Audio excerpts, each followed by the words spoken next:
Sa taong 71 ng karaniwang panahon, nagsimula ang ikatlong bansang galaktiko.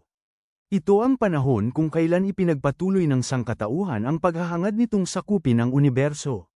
Ang proyektong pagsalakay sa Dyson Sphere ay agarang natapos, at mahigit 70% ng mga tao ay lumikas mula sa Earth at nakarating dito. Sa George Sphere bilang isa, Module 77, ang space vessel GS-2776 bilang 21 ay dumadaong. Ito ang barko na nagdadala ng 2 transfer student mula sa Sakamori Academy patungo sa lugar na ito. Sa kantina sa sandaling ito, isang batang nagngangalang Haruto ang nakikipagkumpetensya sa isang paligsahan sa pagkain kasama si isang babae upang makipagkumpetensya para sa paggamit ng field ng paaralan.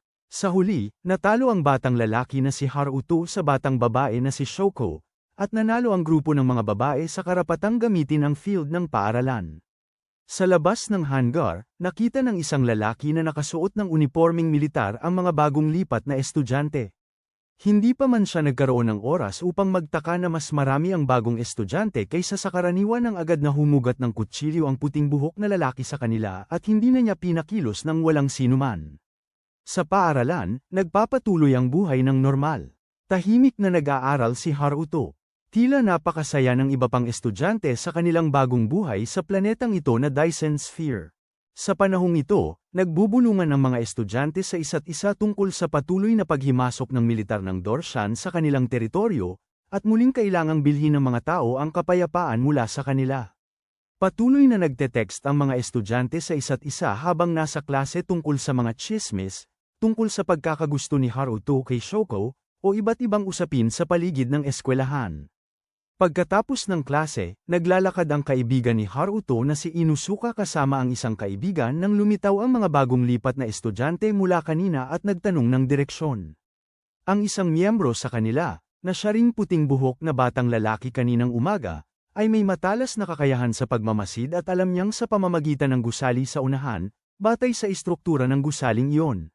Ang paaralang ito ay dapat may humigit kumulang 500 estudyante at hindi na makakatanggap ng mas maraming tao, kaya ang lugar na kailangan nilang hanapin ay dapat nasa ilalim ng lupa.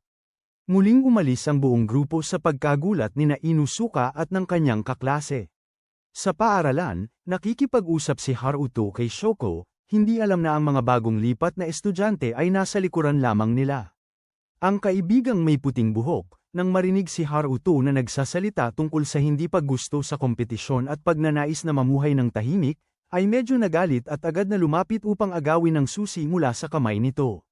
Siya at ang kanyang mga kaklase ay pawang hindi nalulugod sa pananaw ni Haruto.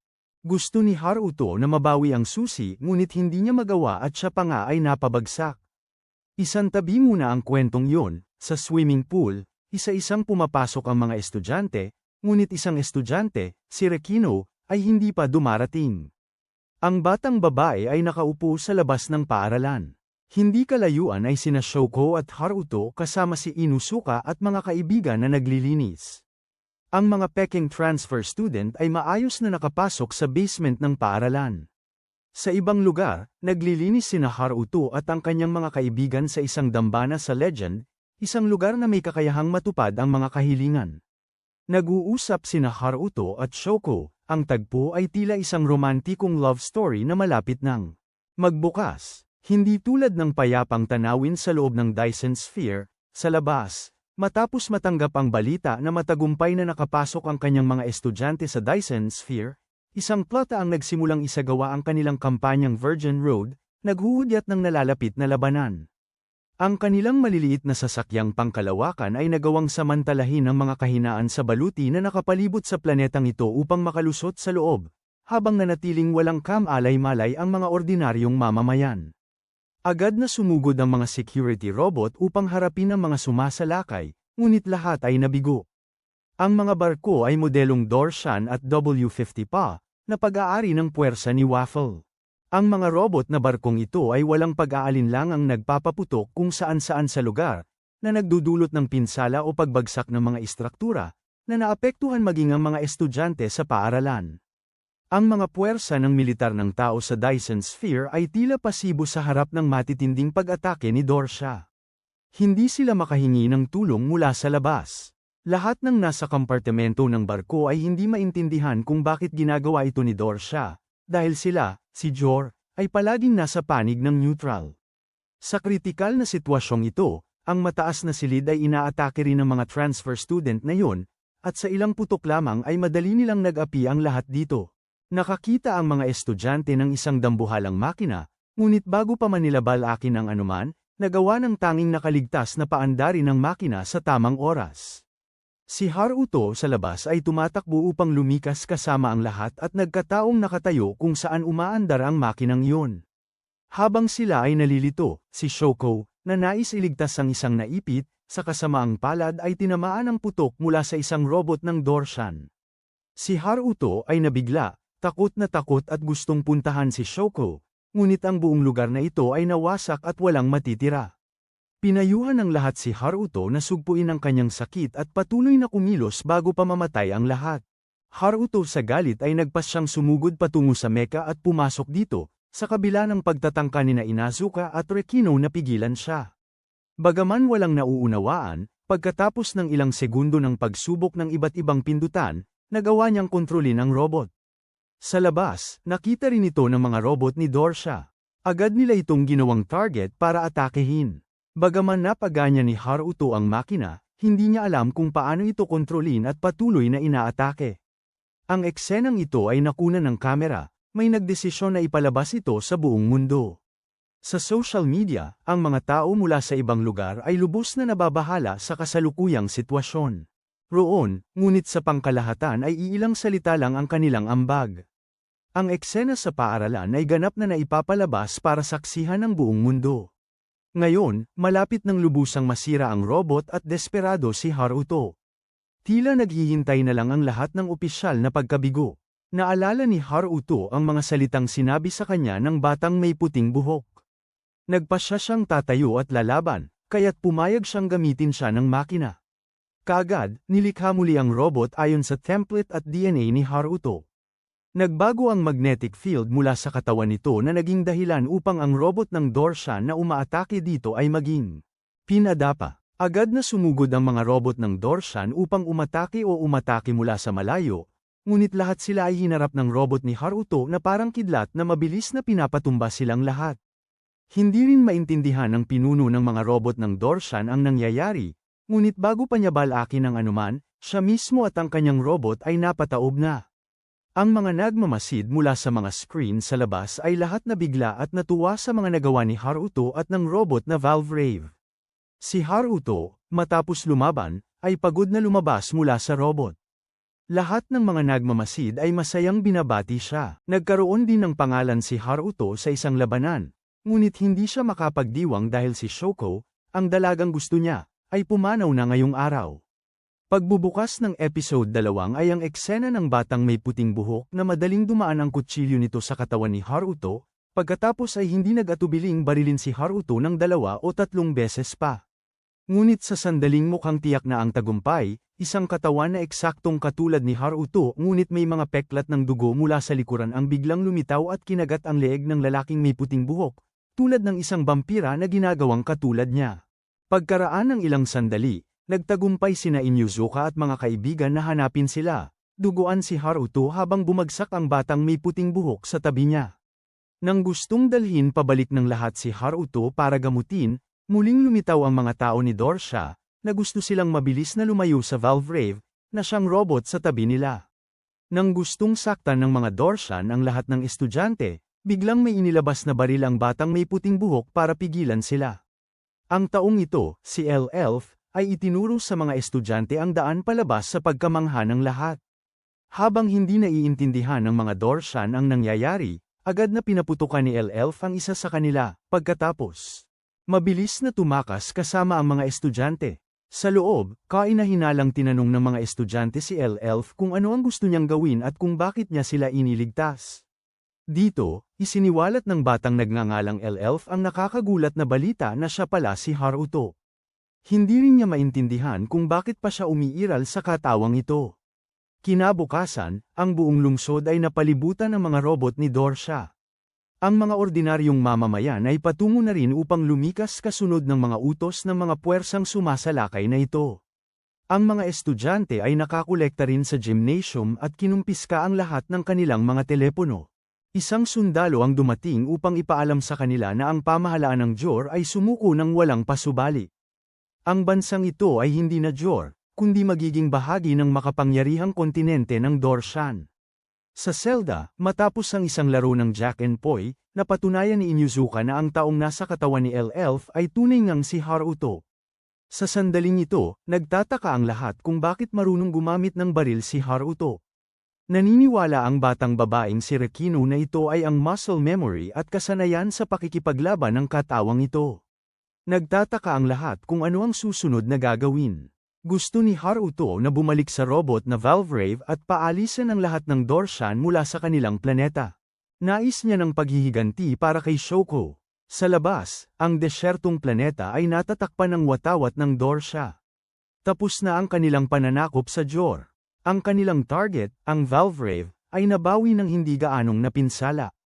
Ang piloto na si Haruto ay kasalukuyang walang malay. Nire-report nila sa koronel ang pagtataksil ni Elf sa Dorsha, na malubhang sinugitan si Adre at tumakas, hindi malinaw ang motibo. Labis ang pagkagulat ng lahat sa Dorsha na magtataksil ang isang tulad ni Elf. Para itong bahid na hindi mabubura. Habang nagkukwentuhan ang mga gwardyang sundalo, lumapit si Haruto sa katawan ni Elf upang asikasuhin. Upang makalikha ng pagkakataon para sa lahat na sumulong, habang nakakakuha rin ng mas maraming bala para sa baril. Pinayuhan niya ang kanyang mga kaibigan na magtago rito habang patuloy siyang sumusulong. Bagaman nag-aatubili ang lahat, wala silang magawa. Sa robot na Valvrave, patuloy pa ring inoobserbahan at pinag-aaralan ng mga siyentista ito sa pamamagitan ng paggamit sa katawan ni Haruto. Agad noon, lumundag si Haruto mula sa helicopter upang harapin at palayasin ang mga taong ito. Nang makita niyang wala nang natirang sugat sa kanyang katawan, hindi maiwasang magulat si Haruto.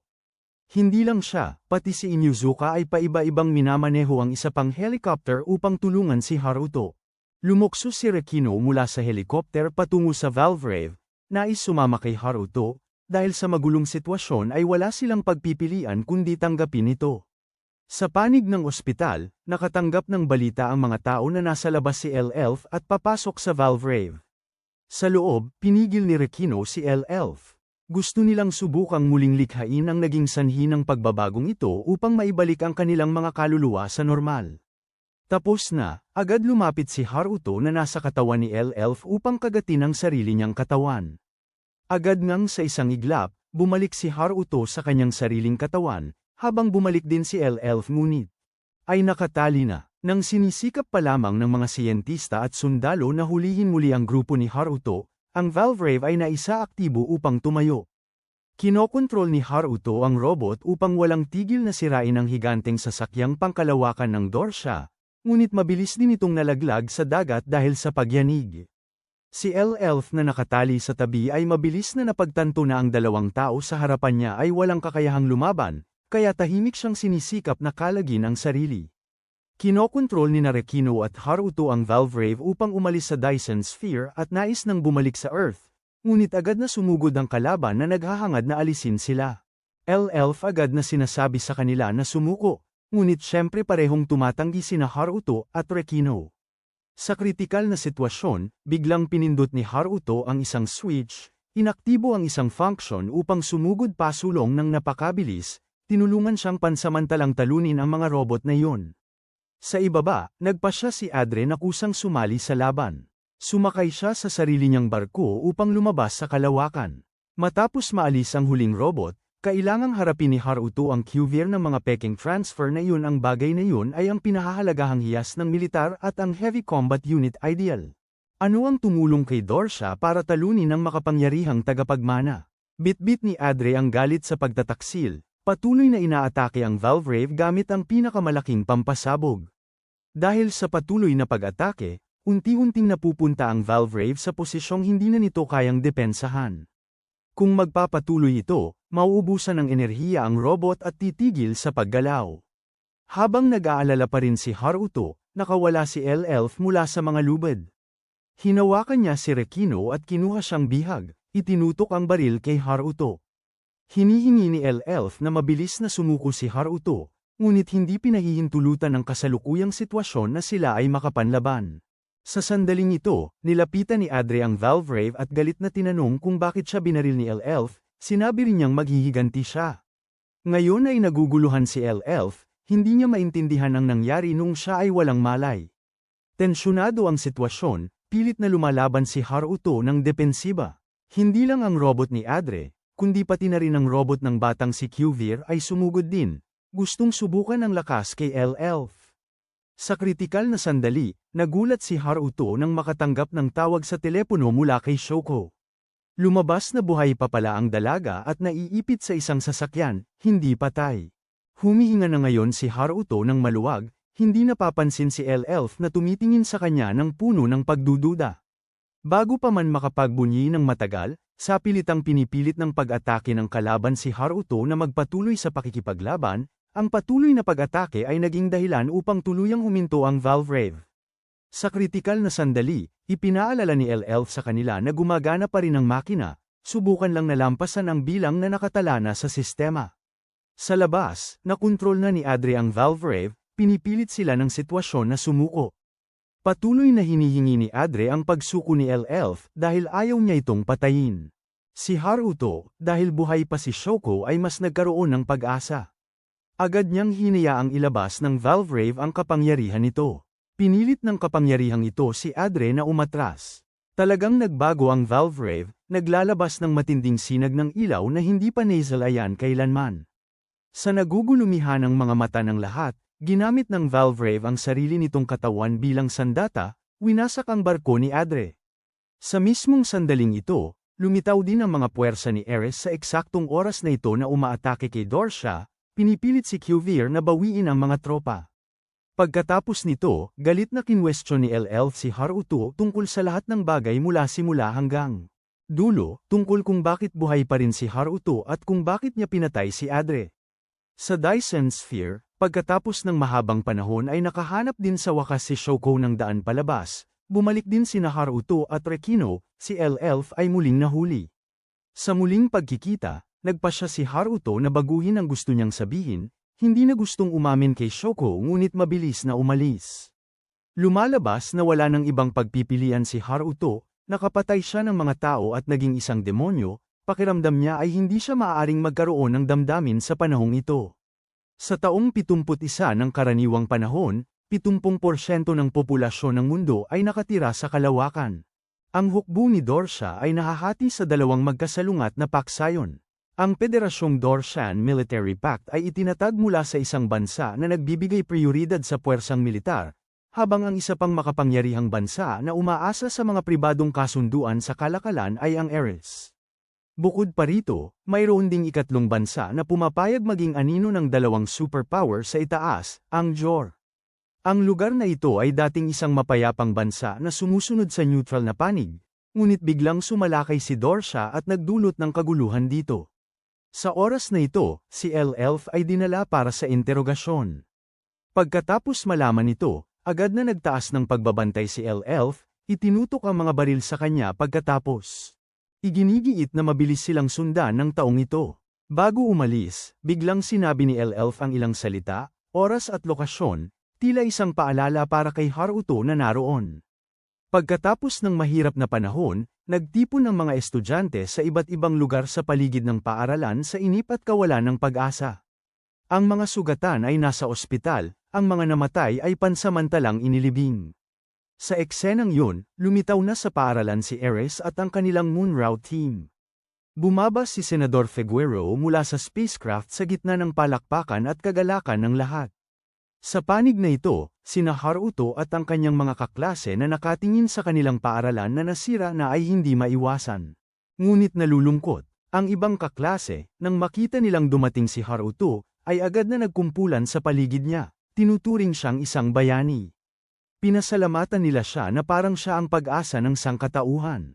Laminggo-linggo si Haruto, nagtataka kung tunay nga ba silang naligtas. Sa ibang dako, si Elf ay kinakausap sa isang pribadong silid, ang reputasyon at mga ginawang pinsala ni Elf ay naitala na lahat at ginagawang maingat ang lahat sa lugar na ito. Lubos na nagtitiwala ang mga estudyante kay Ares at lahat ay nararamdaman na bumalik na ang sibilisasyon at kapayapaan. Masayahin ang lahat ng estudyante, tanging si Shoko lang ang nalulungkot pa rin dahil sa usapin nila ni Haruto ang ibang araw. Sa laboratorio, sinusuri ni Haruto ang dugo at nakitang ganap na normal ang kanyang katawan. Ang tanging hindi normal ay ang bilis ng paggaling ng sugat ng katawan na ito na nakakamangha. Pinayuhan ni Rekino na huwag iulat ang bagay na ito sa nakakataas, dahil kung gagawin ito ay magiging paksa si Haruto ng isang eksperimento. Sa sandaling ito, muling dumaan ang katawan ni Haruto sa pakiramdam ng pagbabago. Ang pakiramdam ng pagkaipit ay nag-aalala sa lahat. Pagkatapos nito, muling lumitaw ang mga pulang peklat sa kanyang katawan. Si Haruto, na parang nawawala sa sarili, ay sumugod kay Inuzuka na gustong kagatin siya. Kritikal ang sitwasyon, isang beses lang makakaatake si Rekino kay Haruto. Sa kabutihang palad, ang paggawa nito ay talagang nagpapatauhan sa kanya. Matapos malaman ang ginawa niya, mas lalong nararamdaman ni Haruto na siya ay hindi na tao. Sa mismong oras na ito, pumasok ang guro at gustong isama si Haruto, dahil gustong makipagkita ni Senador Figueroa sa kanya. Sinundan ni Haruto ang guro na nilalagpasan ang Valvrave robot upang pumasok sa loob. Mukhang pala kaibigan si Figueroa habang nakikipagkamay kay Haruto, pagkatapos ay mabilis na ipinakita sa kanya ang mga komento at pangyayari na na-upload sa social media ng isang taong nagngangalang Akira. Sinasabi ni Figueroa kay Haruto na sagutin ang mga komentong ito para ipaalam sa mundo ang kasalukuyang sitwasyon. Walang pagpipilian si Haruto kundi gamitin ang kanyang account para isulat ang balita tungkol sa kanya at na siya ay ligtas at nasagip ng militar ng Ares. Agad, ang balitang ito ay nakaakit ng pansin ng lahat mula sa lahat ng planeta. Lahat sila ay sinasamba siya na parang isang bagong sumisikat na idolo sa mundo. Alam din ng mga sikat na tao ang tungkol sa kanya. Ang pakiramdam na ito ay nagpaparamdam kay Haruto na hindi siya gaanong komportable. Sinabi rin ni Senador Figueroa na sa kasalukuyan, si Haruto ang magiging nag-iisang sinag ng pag-asa para kay Jor. Isang simbolo para sa pakikibaka laban sa Dorsha. Hindi niya siya pinayuhan na lumaban, ngunit sinabihan siyang mabilis na tumakas, dahil kanina ay isang batalyon lamang. Kung ibababa nila ang lahat ng puwersa, ang buong Jor ay magiging parang lamok. Naniniwala si Figueroa na ang pagtakas ni Haruto at pananatilang buhay ay magiging isang tagumpay. At kung lalaban siya gaano man kalayo para lang magsakripisyo, iyon ay kabiguan. Bago ang panukala ni Figueroa, ngumiti at tumango si Haruto bilang pagsang-ayon. Balik sa silid ng interogasyon, ang mga tao rito ay patuloy pa ring nagtatanong ng hindi nalalaman ang tahimik na ginawa ni Elf sa kanilang likuran. Matapos bunutin ang pako mula sa silya, agad niya itong ibinato sa lampara sa itaas, saka kumuha ng basag na piraso mula doon upang harapin ang lahat ng tao sa masikip na silid na ito. Sa panig ni Dorsha, gustong ipagpatuloy ni na Adre at ng lahat ang pagpapatupad ng kampanya para muling salakayin ang Module 77. Sumang-ayon ang koronel na hayaan silang bumalik, ngunit pinaalalahanan na ang pangunahing prioridad ay Valvrave pa rin. Sa Jor, inililipat ang mga estudyante kasunod ng mga umaalis na tren. Ginagamit ni Haruto ang kanyang reputasyon at ang Valvrave upang matiyak ang kaligtasan ng lahat dito, tinutulungan ang bawat isa na hindi na matakot. Naiintindihan ni Figueroa na ginagawa ito lahat ni Haruto para maiwasan ang isang di makatarungang digmaan. Sa paaralan, mayroon pa ring iilang estudyante na hindi pa umaalis. Kabilang sa kanila ang dalagang si Akira na gusto pa ring manatili. Ginagawa ni Haruto ang kanyang tungkulin nang bigla niyang maalala ang mga salitang sinabi sa kanya ni Elf noon. Malinaw na nauunawaan ni Elf sa oras na ito ang ginagawa ni na Ares o Jor, ang paggamit ng mga estudyante upang magpalakas ng impluwensya at ang paggamit kay Haruto upang bigyang katwiran ang pag-atres. Kumalat na ng malawakan ang balita ng pagtakas ni Elf, nakamobilize na ang lahat ng sundalo ngunit hindi pa rin nila mapigilan. Sa halip, madali silang nalilinlang niya. Hindi pinapansin ni Elf ang mga sundalo, ang tanging napapansin ay ang pag-iral na salungat sa kalikasan, si Haruto. Si Haruto sa oras na ito ay may hawak na loudspeaker na naglalakad sa paligid ng paaralan, tinitingnan kung mayroon pang mga estudyanteng hindi pa lumilikas. Sa barkong pang-ebakuasyon, ang babaeng may 2 buwan ay pinasalamatan si Requino sa pagligtas sa kanya noong araw na yun. Ngunit pinasalamatan din siya ni Requino dahil palagi niya itong tinatreto bilang isang ordinaryong tao. Lahat ng ibang estudyante ay may kaunting pag-aatubili at naiiwang damdamin sa lugar na ito. Si Shoko sa oras na ito ay nakakita ng isang estudyante na hindi pa umaalis sa paaralan. Gusto niyang tumakbo agad para payuhan ang taong yun na sumakay agad sa barko. Sa eskwelahan, nakita rin ni Haruto ang natitirang tao, si Yamada, na hindi pa umaalis. Gusto ng lalaking ito na ibigay sa kanya ni Haruto ang robot na Valvrave. Gusto niya ng paghihiganti para sa kaibigan niyang si Nabo. Hinanap ni Shoko ang kaibigan na hindi pa umaalis. Nakita si Rainbow na nakaupo pa rin sa harap ng computer screen na nag-a-access ng mga kamera sa paligid. Sa mismong oras na ito, nagkaroon ng lindol sa buong planeta dahil sa mga atake mula sa labas. Lahat ay nagpakita ng takot at gulat sa chaos. Tumingin si Haruto sa tanawin sa harap ng kanyang mga mata. 15 oras 14 na minuto. Lindol, kaguluhan. Lahat ay nagpapatunay na ang sinabi ni Elf dati ay eksaktong tama, mula sa oras hanggang sa lokasyon. Sa mismong sandaling ito, si Yamada na nasa tabi niya ay madaling naasikaso. Si Elf ay lumitaw sa silid-aralan kasama si Haruto. Hindi niya pinatay si Haruto, ngunit gustong magtatag ng kasunduan sa kanya. Nais ni Elf na magdala ng revolusyon sa Dorsha. Sa command room ni Ares, ipinakita ng komandante ang isang estratehiya gamit ang militar upang masiguro ang seguridad, manindigan hanggang makagawa sila ng sekretong sandata ni Jor. Lahat ay sumang-ayon, nais nilang makuha ang sandatang yun upang mailunsad ni Ares ang ganap na digmaan sa Dorsha. Para wakasan ang kasalukuyang dilema sa seguridad. Pagbalik sa eskwelahan, si Haruto matapos marinig ang mga salita ni Elf, isang general ng Dorsha Specs, ay labis na nagulat. Naniniwala si Elf na sa pamamagitan lamang ni Haruto at Valvrave, ang revolusyong pinaplano niya ay magaganap ng 5 taon ng mas maaga kaysa sa inaasahan. Anuman ang layunin, ayaw makinig ni Haruto sa sinasabi ni Elf. Ngunit masyadong nakakatukso ang kondisyong inaalok niya, poprotektahan ni Elf ang eskwelahan at si Shoko kapalit ng pakikipag-alyansa kay Haruto. Samantala, ang dalagang si Akira ay bugso ng galit na naninira ng mga bagay kaya't hindi makalapit si Shoko. Mukha siyang takot, ayaw niyang malaman ng sino man ang kanyang pag-iral, pati na rin ang kinakatakutan niya sa kanyang narinig at nakita. Sa paaralan, bago ang mga salita ni Elf at ang kasalukuyang sitwasyon, ayaw pa ring makipagkasundo ni Haruto sa kanya, ngunit pinili niyang humingi ng tulong sa labas. Natagpuan niya ang militar ni Figaro at Ares, nag-iinspeksyon at sumusubok sila sa robot na Valvrave. Nang makita ito ni Haruto, agad niyang gustong ipahinto sa lahat ang kasalukuyang gawain, ngunit may nailagay na silang isang tao sa loob ng robot na Valvrave. Pinayuhan sila ni Haruto nang may magaspang na boses na huwag itong gamitin kung ayaw nilang sampain, ngunit ang taong nasa loob ay matigas pa ring pumasok at pinaandar ang mecha, ngunit nauwi lamang sa pagkawala ng buhay ng masakit.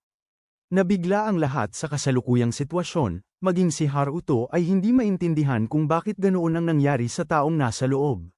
Gayunpaman, nang siya ang pumasok ay hindi nangyari ang ganoong sitwasyon.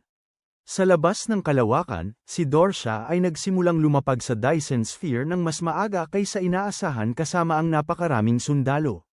Mukhang naging tiyak na ang tagumpay ni Dorsha. Nagsimulang magkagulo at magpanik ang lahat. Agad ibinaba ni Figaro ang kanyang balat kayong pagpapaimbabaw at humingi sa mga nakakataas na dalhin ang puwersa ni Ares. Umalis. Layo niyang iwanan ng lahat ng estudyante roon. Ang lahat ng salitang ito ay narinig ni Shoko at ng batang si Akira. Nagulat din si Haruto sa pagtataksil na ito, gusto niya itong pigilan, ngunit mabilis siyang itinulak palabas ng mga sundalo. Gusto pa nilang gamitin si Haruto bilang eksperimento para sa Valvrave kaya pinigil nila ito. Pagkatapos noon, patuloy namang hawak ni Figaro ang loudspeaker upang aliwin ang mga estudyante sa kanyang mga kasinungalingan. Malayo man si Shoko at malinaw na nauunawaan ang sitwasyon, hindi niya alam ang gagawin. Tinawag niya si Haruto, ngunit sa kasalukuyan, hindi ito makasagot dahil hindi makakilos. Hinanap siya ni Inuzuka. Agad silang pumunta sa presidente ng Student Council para iulat ang narinig nila, bagaman tila hindi gaanong nagtitiwala ang lahat. Buong-buo ang tiwala nila kay Ares, ang tanging pag-asa ng lahat. Sa sandaling ito, nagpasya si Shoko na gumawa ng matinding hakbang para patunayan na hindi siya nagsisinungaling, na naging dahilan para walang magawa ang Student Council at pumayag silang pakinggan ang kanilang susubuking gawin. Kaya naman, sumang-ayon ang mga estudyante na abalahin ang militar ni Ares upang makalikha ng pagkakataon para makapasok si Shoko sa loob. Ang pag-awit ng mga estudyante ay nakagising din kay Yamada at nagpaalingaw-ngaw din ng pananampalataya sa wasak na lugar na ito. Upang mapanatili ang kanyang imahe, patuloy na mahusay na ginagampanan ni Figaro ang kanyang papel bilang senador at nakangiti. Sa loob, sinusundan ng lahat ang batang si Otomeya gamit ang daanan ng bentilasyon upang hanapin kung nasaan si Haruto na pinipigil. Matagumpay nilang pinalaya si Haruto at inilabas ang lahat mula sa lugar na ito. Matagumpay na nagpabagal ang mga estudyante hanggang sa lumitaw si Haruto. Malakas siyang nagsalita na nagbubunyag ng mga kasinungalingan ni Figaro at ng militar ni Ares. Hinaranggan din ni Yamada ang sasakyan ng militar ni Ares, humihiling na maging tapat ito tungkol sa lahat. Nakita ni Figaro na hindi na niya matatakpan ang lahat, agad siyang naglabas ng baril upang salakayin ang lahat para buksan ang paraan para makaalis. Nagsipangalat ang mga estudyante sa takot. Si Haruto, nang makita niyang inihahandaring dalhin ang Valvrave, ay agad na sumugod para pigilan ito. Ginamit niya ang kanyang espesyal na kakayahan upang magpalit ng katawan sa isang sundalo, at sa gayon ay muling nabawi ang Valvrave. Ang mga estudyante pagkatapos makatakas ay labis na desperado ngunit sinusubukan pa ring mag-isip ng mga paraan upang mabuhay. Sa kabilang banda, pumasok si Haruto upang gamitin ang Valvrave at ipinag-utos sa mga sundalo ni Ares na mabilis na ibaba ang kanilang mga baril at sumuko. Habang nagdiriwang ang lahat sa pag-aakalang sila ay ligtas, lumitaw si Elf sa gitna ng karamihan at sinabi sa lahat ang isang matinding katotohanan na ang buong lugar na ito ay napalibutan na at napalilibutan pa rin ng militar ng Dorshan. Maliban sa module na ito, ang planeta ng Dyson Sphere ay halos ganap ng nasakop. Ang lahat ng estudyante ay muling lumubog sa takot at kaguluhan. Naiintindihan ni Haruto na kontrolado pa rin ni Elf ang laro sa pagitan ng dalawa. Habang iniisip niyang ibababa ang baril at aaminin ang pagkatalo, lumitaw si Shoko. Sa oras na ito, matapang na sumugod si Shoko, nakatayo sa Valvrave upang palakasin ang loob ng lahat. Pinag-uusapan din niya ang tungkol sa pagpapalit ng Valvrave para sa kaligtasan ng lahat. Ang lahat ng nakarinig nito ay agad na naramdaman na ito ay napaka-posible. Nagbago ang ihip ng hangin na nagpagulat hindi lamang kay Figaro kundi pati na rin kay Elf. Hinihingi ni Shoko na lumaban sina Figaro at sila. Kung ang robot na Valvrave ay mapapasakamay ng puwersa ng Dorsha, kung gayon ay wala ng pag-asa si Ares laban sa Dorsha. Dahil sa kaunting banta na ito, ang puwersa ni Ares ay naging kakampi ng mga estudyante at hindi na sila maaaring atakihin ng dalawang superpower. Ang sinabi ni Shoko ay nagpataas ng morale ng lahat. Sa labas sa kalawakan, ang militar ng Dorsha ay matinding nakikipaglaban pa rin sa militar ng Jor. Nais ni Adre na puwersahin sina Valvrave at Elf na magpakita, at matapos ang tuloy-tuloy na pag-atake. Tunay ngang nagtagumpay sila, lumitaw ang Valvrave sa himpapawid at inilayo ang mga puwersa ng Dorshan sa ibang larangan ng digmaan upang bawasan ang kakayahan nilang umatake na makakapinsala sa Dyson Sphere. Ngunit matapos nito, sa pagkamangha ng lahat, inatake ni Haruto ang sarili niyang planeta. Sa loob, iginiit ni Shoko na dapat panatilihin ng mga estudyante ang kanilang malayang kapangyarihan, hindi hahayaang umasa ang kanilang planeta sa anumang kapangyarihan. Kailangan nilang gawing isang malayang lugar ang paaralang ito upang makipag-ugnayan ng pantay sa Ares o Dorsha. Nagpatuloy ang mga estudyante sa pagboto. Itinaas ng karamihan sa mga estudyante ang kanilang mga kamay bilang pagsang-ayon sa sinabi ni Shoko. Sa labas, kinokontrol ni Haruto ang Valvrave upang ihiwalay ang module ng paaralan na ito mula sa iba pang mga module ng planetang Dyson Sphere. Lumalabas na si Shoko ay anak ng presidente ng Jor, kaya mayroon siyang ganoong presensya. Si Elf pagkaraan ng ilang minuto ay kinilabutan sa kasalukuyang sitwasyon. Sa wakas, hindi na niya napigilan at napangiti ng malaki. Tunay na kawili-wili ang makita ang sitwasyon sa harapan niya. Sa labas, lubusan na silang naihiwalay ni Haruto mula sa Dyson Sphere. Sa convenience store, walang pag-aalinlangan na pinunit ni Shoko ang lahat ng maayos na nakasalansang pakete ng ramen. Ito ay isang bagay na matagal na niyang gustong gawin.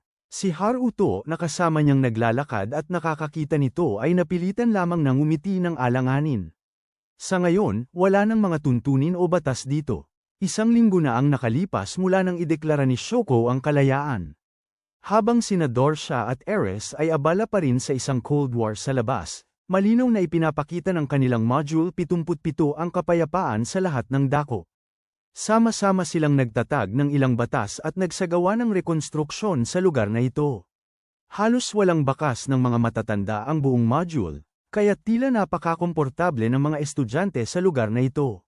Mukhang walang dapat ipag-alala, handa na silang gawin ang mga bagay na dating ipinagbawal sa kanila. At dahil din walang matatanda, mas lalong nagkagulo ang mga estudyante sa paglalaro kung saan-saan. Sinusubukan din ng Student Council na kontrolin ang module na ito sa abot ng kanilang makakaya, sa tulong ni Guro na Nami na hindi naman gaanong nakakatulong. Lumipat ang tagpo sa White House ni Ares. Pakiramdam ng ilang opisyal, hindi nila pwedeng hayaang patuloy na pamahalaan ang Module 77 ng isang grupo ng mga pasaway na nagkakagulo. Ngunit halos lahat ng iba ay nag-iisip na hayaan na lang sila ng ganoon, bilang matamis na salita. Nais nilang iwanan ang module na ito kasama ang Valve Rave Robot pansamantala sa isang balanse. Estado bago ang Dorsha bago lumitaw ang isang mapagpasyang salik. Sa kabisera ng Pederasyon ng Kasunduan ng Militar ng Dorsha, isang malawakang parada ng militar ang nagaganap. Ang lahat ng mamamayan o sundalo sa bansang makapangyarihang ito ay naniniwalang napakahalaga ang pagkakaroon ng kapangyarihan at lakas. Dahil kung wala ito, hindi magkakaroon ng katarungan, at ang lakas ang magtatakda ng posisyon. Binanggit nila ang kalamidad na tinawag na Madugong Huwebes, pinaalalahanan ang bawat isa na magpatuloy sa pakikipaglaban at iuwi ang tagumpay para sa Dorsha para sa kinabukasan ng bansa at gayon din para sa mga bayaning nagbuwis ng buhay upang itayo ang lugar na ito. Balik sa Module 77. Isang matanda na maituturing na nag-iisa, dahan-daang lumalapit si Jiki Bukawa habang nakatingin sa Valve Rave. Ang sandatang ito para sa kanya ay hindi naiiba sa isang kapangyarihan na humihigit sa sangkatauhan. Binanggit niya ang doktor na lumikha nito, nagtataka kung ibinente ng taong yun ang kanyang kaluluwa sa mga demonyo upang lumikha ng isang bagay na sumasalungat sa kalangitan tulad nito. Sa mismong oras na ito, lumitaw si Binibining Nanami, pinayuhan niya itong mabilis na bumalik upang magpahinga dahil may sakit pa rin siya, ngunit mabilis siyang isinara ni Kibukawa sa labas. Sa ibang lugar, patuloy na pumapasok si Elf sa mas malalim na palapag ng lugar na ito ng tahimik at misteryoso. Ano man ang mangyari ngayon ay bagong araw pa rin, gumawa si Inusuka ng website para tumanggap ng mga kontribusyon mula sa labas. Gayunpaman, kailangan din nila ng pera para sa pagpapaunlad. Nais niyang makakuha ng malaking halaga ng pera para sa paglilingkod sa bagong bansa, ngunit sa katotohanan, wala silang gaanong impluwensya. Kaya, ang halagang natanggap ay hindi man lang umabot sa karaniwang antas. Habang sila ay nag-uusap, biglang nawala ng kuryente ang buong lugar ng Module 77. Nilukob ng dilim ang buong espasyo, bumagsak din ang mga butil ng nyebe sa mismong sandaling yun. Dahil sa pagkawala ng kuryente, labis na nahirapan ang mga estudyante sa pagbukas ng mga pinto. Guro Kibukawa nagbigay alam sa kanila na tila nagkaaberya ang generator ng artipisyal na kapaligiran. Ang sobrang lakas ng agos ng kuryente nang pumasok sa sirkito ay nagdulot ng magnetic resonance sa ibang kagamitan at ginulo ang thermometer. Dahil dito, ang lugar na ito ay naging taglamig. Si Otam-Eya, dahil tila may kaalaman siya sa makinarya, ay isinama kasama ng ilang iba pang estudyante upang tumulong sa pag-aayos sa gitna ng pagpapalakas ng loob ng ibang kaklase. Dahil napakalamig ng panahon at walang kuryente, ang mga estudyante ay maaari lamang magtipon-tipon at natural na magpainitan ang isa't isa. Si Otam-Eya ay sinamahan ni Yamada patungo sa sistema ng makinarya ng module. Bagamat may kahirapan, nahanap na nila ang lugar na kailangan ayusin. Ang lamig at kawalan ng kuryente ang dahilan upang hindi na maging kalmado at mahinahon ang lahat tulad ng simula. Unti-unting ibinaling ng mga estudyante ang sisi kay Shoko para sa kanyang tinatawag na demokratikong kalayaan. Sa sitwasyong yun, tumayo si Rekino upang pintasan ang mga estudyanteng yun. Malinaw na sumunod sila at bumoto. Hindi naman si Shoko lang ang nagdesisyon. Si Haruto, na kasama ang mga kaklaseng lalaki, ay nakarinig din ng pagtatalo at lumapit. Ang babaeng may kulay gintong buhok ay kakapintasan lang kay Shoko at bamaling kay Rekino upang murahin siya. Sa panig na ito, si Yamada, kahit masakit at dumudugo, ay sinisikap pa ring hawakan si Otome para makapagpatuloy ito sa pag-aayos. Dahil dito, mas lalong nagpersige si Otome na magsikap. Ang mga babaeng estudyante ay unti-unting nagkakagulo sa isa't isa. Nais ng mas matatandang estudyante na gamitin ang kanilang awtoridad at puwersa upang ayusin ang sitwasyon sa ilalim ng pagkukunwari ng disiplina. Bago ang tensyonadong sitwasyon na ito, biglang malakas na kumanta si Shoko ng awiting pamasko, na nais ding pasamehin ang lahat sa pag-awit upang mabawasan ang tensyon. Nais umalis ni Rekino ngunit hinaranggan siya ng babaeng blonde na tila huling patak, sinampal ni Rekino. Siya nang diretso sa mukha. Sa mismong oras na ito, matagumpay na natapos ni Otome ang pagkumpuni ng makinarya at natulungan ang estado ng Module 77 na bumalik sa normal. Pagdating naman sa silid-aralan, dahil may kuryente na ngayon, unti-unting nalutas ng natural ang tensyon sa pagitan ng mga estudyante. Lumapit si Haruto upang tanungin si Rekino, at kasama si Shoko ay inimbitahan siyang kumanta ng awiting pamasko ng magkasama, sa isa pang lugar na kabilang sa planetang Daisen na kasalukuyang nasa ilalim ng pananakop ng militar ng Dorshan. Isang pamilya ang tahimik na nakakonekta sa VPN ng panlabas na network. Salamat doon ay nakontak nila si Haruto. Hindi lang sila kundi pati ibang pamilya ay makakaugnay din sa Module 77. Pinahintulutan sila ni Haruto na hanggan ang mapayapa at masayang tagpo sa paaralan, kasama ang boses ni Rekino. Ang tagpo sa paaralan, kahit tahimik, ay lumilipas pa rin sa saya at tawanan. Sinusubukan pa rin nilang humanap ng paraan para muling itayo at mapaunlad. Hindi lang sila, mapayapa rin ang Valvrave at isinasakatuparan ang misyon nito. Ang video ni Haruto ay nakatanggap ng tugon mula sa ibang planeta sa labas, kasama na sina Jor, Ares at Dorsha. Si Jor sa oras na ito ay gumagamit ng Valvrave para samahan si Rekino sa malalim na bahagi at matuto pa. Tungkol sa Module 77. Pagkaraan ng ilang sandali, nakakita sila ng iba pang robot na makina, o para kay Haruto, iba pang sumpa. Natagpuan din ni Elf ang lugar na ito at nakita si Haruto, ngunit mabilis siyang umalis. Gustong lumabas ni Rekino ng mabilis upang hanggan ang mga ito, ngunit hiniling ni Haruto sa kanya na ituring ang lugar na ito bilang isang lihim, ayaw niyang may iba pang magdusa ng sumpa tulad niya. Nang marinig ito ni Rekino, bigla siyang lumapit upang halikan si Haruto bilang pangako ng paglilihim, sa pagkataranta ni Haruto. Sa panig na ito, bukod sa kanya at kay Rekino, alam din ni Elf ang tungkol dito. Sa pagkalito ni Haruto, sinabi ni Rekino na gusto niyang sumikat. Agad namang hindi nag-atubiling pumasok si Ben sa isang asul na robot. Gaano man payuhan ni Haruto ay hindi siya tumitigil. Sa control room, nasisiyahan si Elf na obserbahan ang lahat. Gusto niyang maging paksa ng eksperimento si Rekino, gayunpaman bago pa man pumasok ang isang sundalo ng Ares sa Valvrave at agad na nawala ng buhay. Kailangan nila ng mas maraming pagmamasid. Hindi nag-atubili si Rekino na pumasok sa loob ng robot at i-activate ito. Excited siyang gustong sumikat sa kanyang pag-awit, kaya naman hindi siya nag-atubiling pindutin ang agree button. Katulad ni Haruto, nagbabago rin ang hugis ng robot at nagiging hiwalay na nilalang. Sa labas, may estudyanteng nakikinig sa mga kanta ni Rekino, hindi alam na ang babae lang na iyon ang nagpalipad ng robot palabas sa syudad. Maligayang lumilipad si Rekino sa paligid ng syudad, nararamdaman niyang hindi siya naiiba sa isang vampira, isang ibon. Ginagamit ni Haruto ang Valvrave robot para habulin siya. Pinapaalalahanan ng babae na huwag magdulot ng kaguluhan para sa lahat. Dapat isipin din ang kanyang mga magulang. Walang pakialam si Rekino, napakasaya rin dahil naging immortal siya. Gayunpaman ang nakakadiring pagtatangi ng mundong ito, mas mabuti kung walang pamilya o emosyon.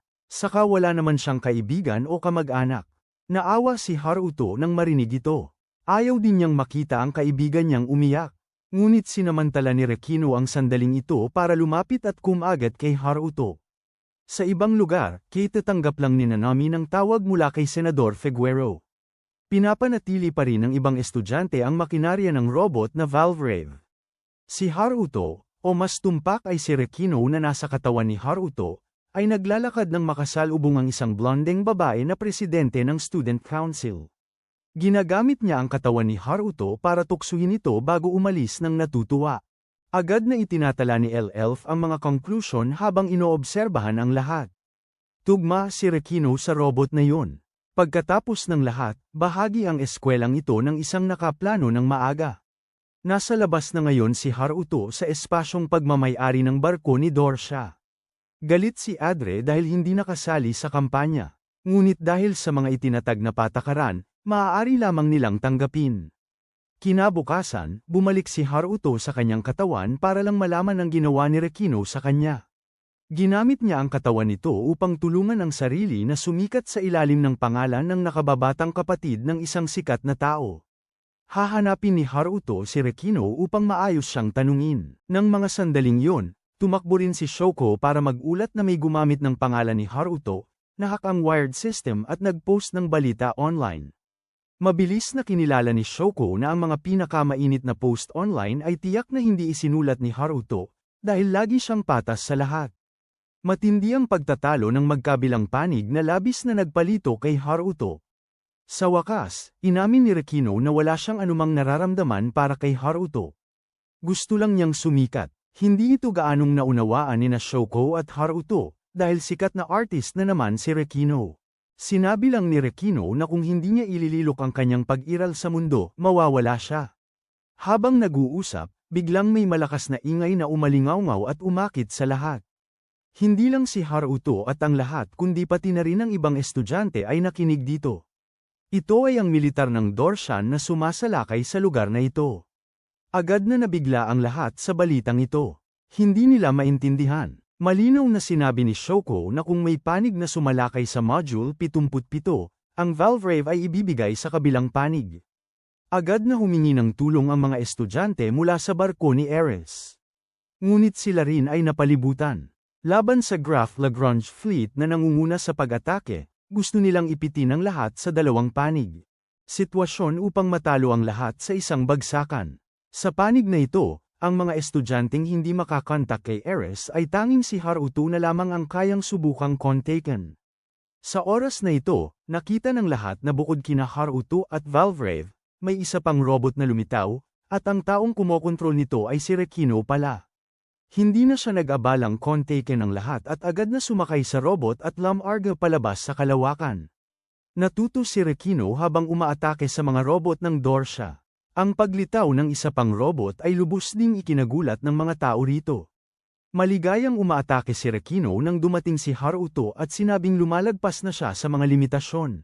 Hindi alintana ni Rekino at patuloy sa pag-atake. Naniniwala ang mga tao sa panig ni Dorsha na ang Valvrave ay isang uri ng robot para sa malapitan na labanan, kaya kailangan lang nilang umatake mula sa malayo. Sa harap ng kanilang mga bala, nagpanik nga si Rekino. Hindi rin gaanong nakakalamang si Haruto. Sa panig na ito, ang barkong pandigma ni Ares ay inaatake rin ng Qvir at lubusang nawasak. Hindi maiwasan ng mga nakasaksi na mabigla. Ang mga puwersa ni Figaro at Ares ay naubos sa isang atake lang. Sa panig na ito, hindi na nagtatagumpay si Rekino. Siya ay inatake hanggang sa malubhang masugatan. Sa kabutihang palad, dumating si Haruto sa tamang oras para dalhin siya sa ibang lugar at pagkatapos ay nagpatuloy sa pakikipaglaban. Gusto siyang tulungan ni Rekino ngunit dahil sa matinding takot ay hindi siya makagalaw. Sa oras na ito, napagtanto niya na bagaman immortal ay may takot pa rin siya. Ang mga estudyanteng nakakakita sa kanyang robot na nakatayo lang ay patuloy ring nagmumura. Si Shoko lang ang nakakaalam na si Rekino yun. Gusto niyang tumakbo palabas nang makabanggaan niya si Takahi at ang mga kaibigan na nakasuot ng sexy na kasuotan para pasiglahin ang lahat. Sa labas ng kalawakan, nahihirapan din si Haruto dahil hindi siya makalapit sa mga natitirang barkong pandigma. Nananatili pa ring nakatayo si Rekino, nalulumbay ng lubos at napaiyak. Ngunit sa mismong sandaling ito, pumasok si Shoko sa control room upang kausapin si Rekino.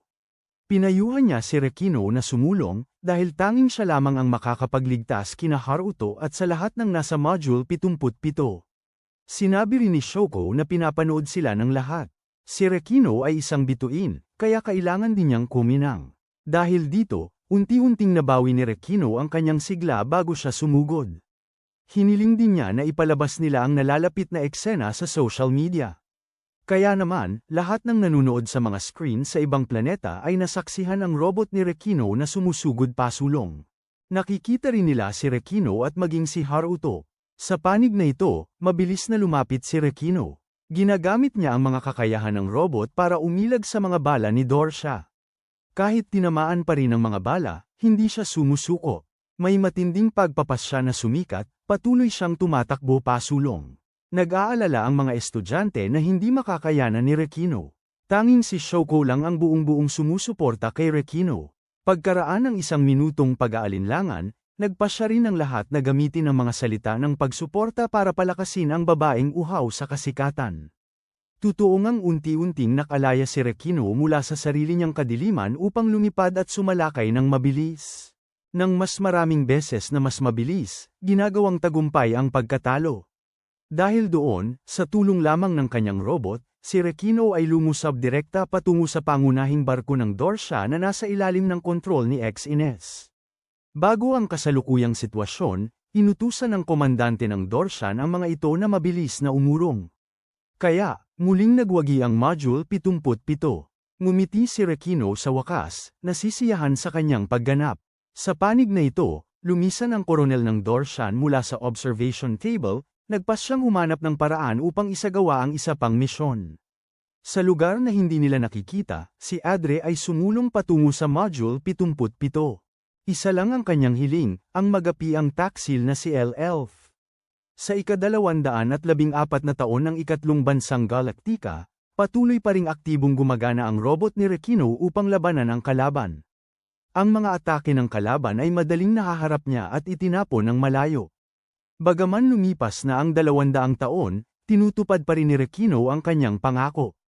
Balik sa kasalukuyan, dahil kay Rekino ay natuklasan na ng konseho ng mag-aaral ang imbakan ng armas. Gusto nilang pamahalaan ang tambak na ito ng mabibigat na armas at gawin itong personal na ari-arian. Agad na tinutulan ni Shoko ang panukalang ito. Nagsalita rin si Shoko para tulungan siya kasama si Setomi, pati na rin sina Rekino at Inazuka, kasama si Ginang Nanami, lahat sila ay sumang-ayon. Sa oras na ito, pumasok si Guro Kibukawa at nais gamitin ang kanyang posisyon bilang guro upang pangasiwaan ang imbakan ng armas na ito. Nakita ito ni Setomi kaya't wala siyang nagawa kundi umalis ng may galit. Sa ibang lugar, si Adre ay nakapasok sa loob ng Module 77 at abalang-abala sa pagkolekta ng ebidensya sa loob ng malalim na palapag upang makumpleto ang misyon na ibinigay ni Colonel Kane. Naghahanda siya upang isagawa ang susunod na misyon.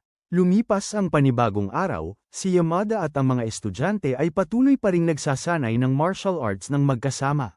Gusto niyang mabilis na lumakas para mapamaneho ang VALVRAVE, nang hindi nalalaman na kapag napamaneho niya ito ay hindi na siya magiging tao. Naiintindihan din ni Inazuka na ayaw ni Haruto na ipamahagi ang VALVRAVE sa labas ay dahil din sa dahilan na ito.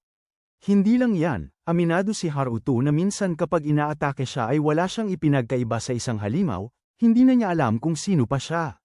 Inalo ni Ina na magiging kaibigan pa rin nila si Haruto. Sa kabilang banda, galit na galit si Setomi dahil hindi niya nakamit ang kanyang layunin sa silid ng mabibigat na armas. Sa panahong ito pumasok si Takahi gustong makipagkita sa kanya. 2 tao ang nakahanap ng isang tagong sulok para mag-usap. Sinubukan ni Takahi ang damdamin tulad ng ginawa ni Haruto sa kanya dati, pagkatapos ay umalis siya ng may pagkadismaya habang nagtataka si Setomi. Ang lahat ng tagpong ito ay nakita ni Akira. Ang babae ay kayang pasukin ng lahat ng kamera ng paaralan. Dahil din dito, nahuli ni Akira si LELF na may ginagawa sa fire suppression system ng paaralan. Naramdaman din ni LELF na may nanunood at itinuro ang kanyang mukha sa kamera. Sa labas, nagluluto si Shoko ng isang napakakakaibang kombinasyon ng pagkain na nakakatakot sa lahat. Ngunit sa totoo lang, kahit na mukha itong nakakatakot, napakasarap kainin ito. Nabigla ang mga kaklase. Habang nag-uusap ang lahat, bigla ring lumitaw si LELF at tinikman ang kanyang pagkain. Pagkatapos ay kusang lumapit si LELF upang bigyan si Shoko ng isang dokumento, na sinasabing ito ang kinabukasan ng bagong tatag na maliit na bansang ito. Ang pamagat ng dokumento ay ang plano sa paghahanda ng militar at digmaan para sa bagong JOR. Sinubukan ni Shoko at Rekino na basahin. Sa loob nito ay ang lahat ng plano sa pagpapaunlad ng militar para sa lugar na ito. Pareho nilang agad na tinanggihan ang planong ito dahil naniniwala sila na ang paggawa nito ay walang pinagkaiba sa paggawa sa lugar na ito na mapagmahal sa kapayapaan bilang isang kampong militar. LELF, nang makitang nabigo ang negosasyon, ay agad na may pinindot sa kamay. Agad na lumitaw ang mga gusali na may mga pader na naghihiwalay sa mga estudyante. Ginamit niya ang loudspeaker para ipahayag sa lahat na mula ngayon, si LELF Karlstein na ang mamumuno sa bansang ito. Ang lahat ng mamamayan ay magiging bahagi ng rehimeng militar. Dapat gamitin ng mga mamamayan ang kanilang buhay para magbigay karangalan sa bansa. Si Inuzuka, na nakatayo sa sulok ng pasilyo, ay tinawag din niya at agad na sumabog ang fire suppression system sa tabi. Lumabas na nagtanim si LELF ng mga patibong sa paligid ng eskwelahang ito. Kaya, ang sinumang nagpapahalaga sa kanilang buhay ay hindi dapat tumakbo ng padalos-dalos. Si Yamada sa oras na ito ay dumaan sa bintana patungo sa kinaroroonan ni LELF na gustong harapin siya. Gumagamit din si Rekino ng kutsilyo sa kusina para ipagtanggol ang sarili. Sa kabila nito, pareho pa rin silang mabilis na nakontrol ni LELF gamit ang isang kamay. Sa labas, nakaupo pa rin si Haruto kasama si Aina sa control room, nagkukwentuhan. Ilang taon na ang nakalipas, minsan nang tinulungan ni Aina si Rekino, at pagkatapos noon ay mabilis din siyang ginantihan ni Rekino. Kaya naman, tiyak na mabuting tao si Rekino. Sinasabi din ni Aina na pinili ng mga Diyos si Haruto. Ang mayroon si Haruto ngayon ay marahil nasa antas na ng Diyos. Habang nagsasalita, narating din ng boses ni LELF ang lugar na ito, at hiniling ni LELF na makipagkita kay Haruto. Sinabi rin niya na bilang pilot ng Valvrave, magiging gulugad siya ng puwersa ng bantay ng bansang ito sa hinaharap. Galit na gusto ni Haruto gamitin ang Valvrave upang ipagpatuloy ang pakikipaglaban. Ngunit sa pagkakataong ito, nauna nang dumating si LELF upang harangan ang kanyang daan. Nalaman niyang nagawa niyang papuntahin si Haruto dito. Naniniwala si LELF na sa kasalukuyan, hindi mapoprotektahan ni Haruto ang sinuman sa lupaing ito. Wala pang sapat na panahon ang dalawang panig upang magpalitan ng masinsinan nang biglang may lumitaw na ikatlong tao at sumalakay. Sila, iyan si Adre. Ginagamit ni LELF si Haruto bilang panangga. Pagkatapos mabilis na inaktibo ang smoke bomb upang lumabo ang paningin ng lalaking may isang mata. Kaya sa loob lamang ng ilang minuto ay kinontrol na ni LELF si Adre. Hinihiling ni Adre na bumalik si LELF ang mga utang tulad ng pagdulot ng pinsala sa mata o pagtataksil sa bayan ay patatawarin lahat. Basta't maging katulong siya ni LELF, tumanggi si LELF nang walang gaanong salita. Sinasabi rin na nakahanap na siya ng iba pang katulong. Si Haruto pagkatapos gumaling ay mabilis na naglabas ng baril sa pagkamangha ni Adre. Mayroon lamang siyang isang layunin at iyon ay si LELF at gusto niyang palayain na niya ang paaralan ngayon. Alam ni Adre na si Haruto ang bagong assistant ni LELF. Labis na nagulat si Adre na gustong gamitin ni LELF ang paaralang ito. Habang ang sitwasyon dito ay nasa bingit ng alanganin, dumating si Teacher Kibukawa sa tamang oras upang tulungan ang mga babaeng estudyante na makawala sa kusina ng paaralan. Sa lugar na ito, hindi lang sina Haruto, Adre, at LELF ang naroon kundi pati na rin si Aina na nagtatago sa isang sulok. Sa mismong oras na ito, lumitaw ang isang Dorshin spacecraft, ito si Qvir. Hindi siya dumating upang iligtas si Adre, kundi upang sirain ang buong lugar na ito. Sina Guro Kibukawa at Rekino ay apurahang hinahanap ang silid ng armas, upang magamit ni Rekino ang robot para iligtas ang lahat. Tinututukan ni Qvir si LELF upang umatake. Mabilis na pumasok si Adre sa kanyang spacecraft at inutusan si Qvir na huminto kaagad. Matapos matagumpay na makatakas, mabilis na inaktibo ni LELF ang switch sa dingding. Agad-agad, ang robot ni Qvir ay naitapon. Sa labas, nakahanda nang naghihintay ang ibang pulutong. Nang makitang nabigo si Qvir, agad silang lumipat sa bagong plano, nais palibutan at salakayin ang buong lugar na ito. Si LELF, nang makita ang sitwasyon, ay mabilis na hinanap si Haruto. Sa panig na ito, muling sumasabak si Rekino para lumaban. Nagaganap ang labanan sa pagitan ng magkabilang panig, ngunit sa pagkakataong ito ay may bagong pakana ang eskwadron ni Dorsha. Diretsyong pinawawalang bisa ang mga atake ni Rekino gamit ang mga bagong electromagnetic boomerang. Dahil dito, hindi na makagalaw ang robot ni Rekino at unti-unting umaabot sa limitasyon nito. Sa isang kritikal na sitwasyon, dumating sina Setomi at Shoko sa control room upang obserbahan ang kalagayan. Kailangan nila si Haruto ngayon na. Sa panig na ito, gusto ng LELF na pinsalin ang binti ni Haruto para mailabas siya. Ngunit ang paggawa nito ay maaaring makaapekto sa kanyang kakayahang gamitin ang Valve Rev.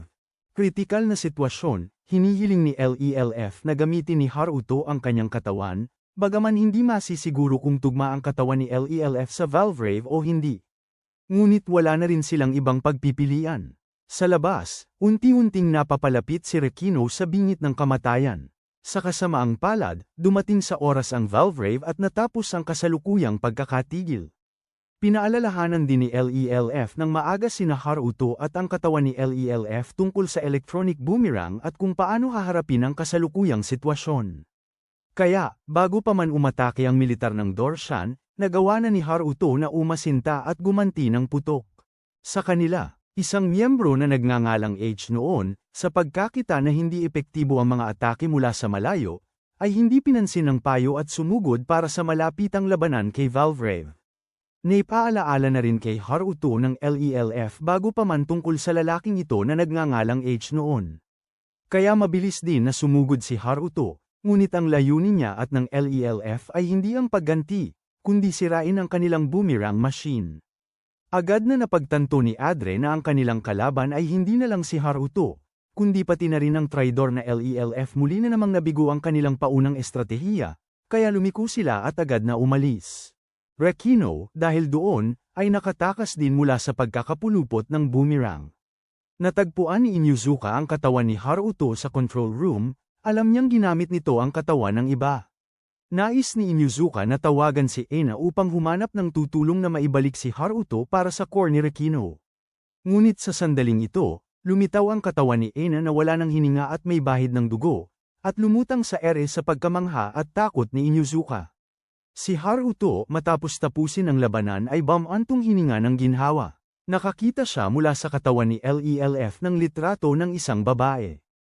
Ang katawan ni LELF sa automatikong reaksyon ay lumuha sa harap ng babaeng ito. Bumabalik sa taong 61 ng karaniwang panahon, ang batang si LELF ay nakatakas mula sa puwersang militar ng Dorsha.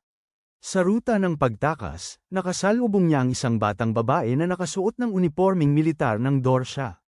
Hinahabol ng puwersang militar. Nang marinig na ang taong nasa harapan niya ay may titulong prinsesa, agad na pinigil ni LELF ang batang babae upang maging panangga. Ang nakaraan ay nagiging panaginip, at sa pagbukas ng mga mata, lahat ay naglalaho. Sina Haruto at ang mga estudyante ay pansamantalang pinigil si LELF upang hindi makatakas ang bata. Si LELF, kalmado at hindi natataranta, ay patuloy na nagsasabi sa kanila ng balita na sa loob ng 6 na oras pa, itong maliit na babagsak ang bansa. Sa galit ng lahat, pinapaalala lamang ng LELF kay Haruto ang tipang naghihintay pa rin sa pagitan nilang dalawa. Kung papayag si Haruto, papayag din siyang tulungang iligtas siya at ang bansang ito. Dumating ang gabi, tahimik na nakaupo si Rekino ng malungkot sa dambana, nararamdaman na dahil hindi siya sapat ang lakas niya ay siya ang naging dahilan ng insidente ngayon. Narinig din ni Haruto pagbalik niya ang balitang namatay na si Ina. Hindi niya mapigilan ang pag-iyak sa harap ng natitirang salamin niya. Galit na kinukwestiyon ni Inuzuka kung bakit hindi iniligtas ni Haruto si Ina gayong magkalapit lang sila. Agarang nilapitan ni Haruto si Inuzuka upang payuhan na kailangan niyang kumalma. Sa totoo lang, sa sitwasyong yun ay walang sino man ang makapagliligtas sa kahit sino. Nang walang magawa, si Inuzuka ay tanging makakaya lamang bumagsak at umiyak. Kumalat din ang balita ng pagkamatay ni Ina sa ibang mga estudyante. Unti-unti silang lahat ay nawalan ng pag-asa sa kasalukuyang sitwasyon. Ang tanging alam lamang ni Miss Nanami ay masakit na panasa ng dugo sa silid ng mga armas.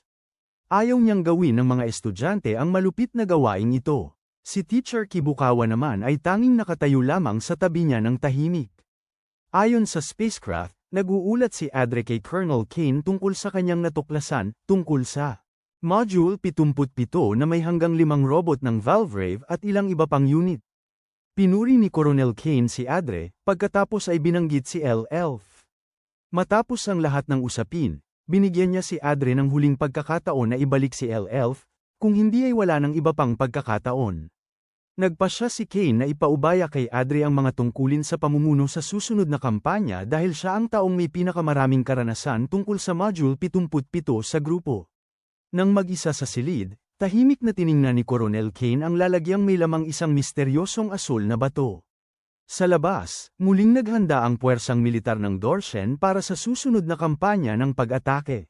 Pinag-uusapan nila kung bakit hindi pa rin naiulat ni Colonel Kane ang usapin ni L-Elf sa punong tanggapan. Ang paniwala lang nila ay dahil walang sapat na impormasyon para maulat ng malinaw. At ang agarang pag-uulat ay magiging lubhang mahirap. Balik sa eskwelahan ng Module 77, natagpuan din ni Shoko si Akira at tinulungan ang dalagita na Kalagan. Lumabas na si Akira ay tinali ni L-Elf noong kudeta noon. Si Shoko, nang dalawa lang sila, ay hindi na nakapagpigil at umiyak. Marahil ay matagal nang nagpigil ang dalagita. Tamang-tama sa oras na ito, natagpuan din ni Setomi ang silid at nakita si Shoko doon. Dahil alam niyang nakikipag-usap si Akira sa iba bukod sa sarili niya, hindi maiwasan ni Setomi na mabigla. Sa ibang lugar, nag-uusap sina Haruto at Rekino tungkol kay Ena, pareho silang nagginita tungkol sa mabait na dalagang iyon. Isinuot ni Haruto ang baluti upang maghanda para sa mangyayari sa hinaharap. Dito naman, patuloy na hinihiling ni Nozuka kay Guro Kibukawa na hayaan siyang magmaneho ng Valvrave. Gusto rin niya ng paghihiganti para kay Ena. Nang makita ito ni Kibukawa, pinayuhan lang siya na subukang magpatuloy sa buhay, ipagpatuloy ang buhay para sa bahagi ni Ena, at hindi magsakripisyo para sa walang kabuluhang bagay na ito. Naglalakad si Setomi nang makita si Yamada na gumagawa ng kaguluhan sa labas, gustong gamitin ang Valvrave, habang kapwa panig ay matinding naglalaban. Sa oras na ito, tumunog ang alarma. Dumating na ang militar ng Dorshen. Si Haruto sa control room ay humihiling na mabilis na bumalik sa paaralan ang mga estudyante at ang mga natitira ay pumunta sa kanilang mga takdang posisyon. Mabilis na isinuot ni Haruto ang kanyang armor at pumasok sa kanyang Valvrave robot. Kasunod niya, si Rekino ay sumakay din sa kanyang asul na robot, naghahandang lamarga. Dala ni Haruto ang nananatiling pighati tungkol kay Ena upang harapin ang mga kalabang robot. Parehong sumugod ang kanilang mga Valvrave sa kalawakan at buong tapang na nilabanan ang kaaway ng bansa. Matapos harapin ang mga ordinaryong robot, lumitaw din ang militar na may dalang mga boomerang. Gusto ni Rekino harangin ang spacecraft na yon, ngunit sa pagkakataong ito, ang kalaban na kailangan niyang labanan ay ang spacecraft ni Qvir. Siya nang walang paabi ay biglang nagpakawala ng boomerang. Napilitang tumakas si Rekino sa lugar na hindi nila makita. Isang spacecraft ang tahimik na nakapasok sa loob ng Module 77 kasunod ng direksyon ni Adre. Tumakbo si Setomi sa control room at nakita rin na hindi maganda ang kasalukuyang sitwasyon. Lumapit din ang boomerang sa Valvrave ni Haruto, na nagpapahirap sa kanyang pakikipaglaban. Sa panig ng paaralan, isang malakas na pagyanig ang lumitaw. Ang sasakyang pangkalawakan ng militar ng Dorshen ay nakalusot na sa loob at direktang bumabaril sa lupa. Ginamit ni Adre at ng mga kasama niya ang inyong barkong pandigma upang atakihin ang lahat pabalik. Gumamit si Adre ng radyo upang hingin sa mga estudyante na ibaba ang kanilang mga sandata at sumuko. Kung hindi, may mas mapanirang sandatang magpapatuloy sa pag-atake. Si Takahi na pinapanood si L-Elf ay naririnig din ang mga salitang ito. Bamantong hininga lang si L-Elf, talagang si Adre nga. Sa labas, kailangang magsumikap si Haruto upang protektahan si Rekino na napapalibutan. Ang militar ng Dorshen kasama ang isang dalubhasang analista ay natukoy na ang Valvrave ay unti-unting hihinto sa paggana. Sa paglipas ng panahon, kaya hindi na kailangan ng lubusang pagpapabagsak. Kailangan lang ubusin ang kanilang lakas at panatilihing abala ang makina. Sila na ang magwawakas sa kanilang sarili. Sa panig ng paaralan, unti-unting lumalapit sa lupa ang mga pagsabog. Hindi na matiis ni Inuzuka at gustong pumasok sa silid ng mabibigat na armas. Ngunit kinukubkob din ng mga tao ni Dorsha ang lugar na ito. Sa panahong ito, nakapasok na si Satomi sa lugar kung saan kasalukuyang hawak si L-Elf. Nais niyang gamitin si L-Elf upang makipag-ugnayan para sa palitan sa panig ni Dorsha. Bilang tugon sa mga salita ni Satomi, tahimik lamang at mahinahon si L-Elf. Inabutan ni Shoko at pinahinto si Satomi. Sa mismong oras na ito, tinawag siya ni Haruto upang kumonekta kay L-Elf. Alam ni L-Elf na hawak pa rin niya ang lahat. Sinasabi niya sa lahat na, sa walong buhay, may iligtas niya ang lahat mula kay Dorsha. Gustong iligtas ni Haruto ang lahat. Ipinakita rin niya ang kanyang tiwala kay L-Elf na ikinagulat nito. Ibig sabihin ay sumasang-ayon siya sa kasunduan kay L-Elf. Tahimik na kinausap ni Haruto si L-Elf sandali bago nagbago ang isip. Kumpiyansa niyang sinabi na ililigtas niya ang lahat nang walang sinumang kailangang magsakripisyo. Sinimulan ni Haruto sundin ang idinidirekta ni L-Elf mula sa labas. Sa loob, dahil tapos na ang oras para sa palitan, inutusan ni Adri ang mga tauhan na ituon ang kanilang putok sa eskwelahan. Hinayla ni Haruto ang robot ni Rekino sa hinihinging lokasyon, isinaayos ang lahat ayon sa plano, saka umatake sa direksyong ipinahiwatig ni L-Elf. Si L-Elf naman ay tumakbo ng direkta patungo sa silid ng armas upang gawin ang sarili niyang misyon. Sa labas, ang mga taong Dorsha na nakita ang pagpapaputok sa sarili nilang module ay nabigla at naguluhan. Si Haruto matapos bumunggo sa imbakan kasunod ng direksyon ni L-Elf. Agad na bumuhos ang mga alon ng tubig dagat patungo sa mga robot ni Rekino at Haruto. Ang nakakagulat ay salamat dito, ang mga electromagnetic boomerang ay nahulog mula sa kanilang mga makina. Salamat din sa ginawa ni Haruto, ang antas ng tubig dagat sa loob ng module ay unti-unting bumaba, na naging sanhi ng hirap para sa sasakyang pandigma ng mga taga-Adre. Nang makitang nabigo ang plano ni Dorsha, hindi pinansin ni Huvir ang lahat at dali-daling inatake si Rekino, habang nais ni H noon na harapin si Haruto. Nang malapit nang sumalakay ang kaaway, agad na gumamit si L-Elf ng spacecraft upang iligtas sila. Dahil doon, nagkaroon si Haruto ng sapat na oras upang i-activate ang Valve Rave Breakthrough. Sinunod niya ang mga salita ni L-Elf, sumalakay patungo sa kaaway.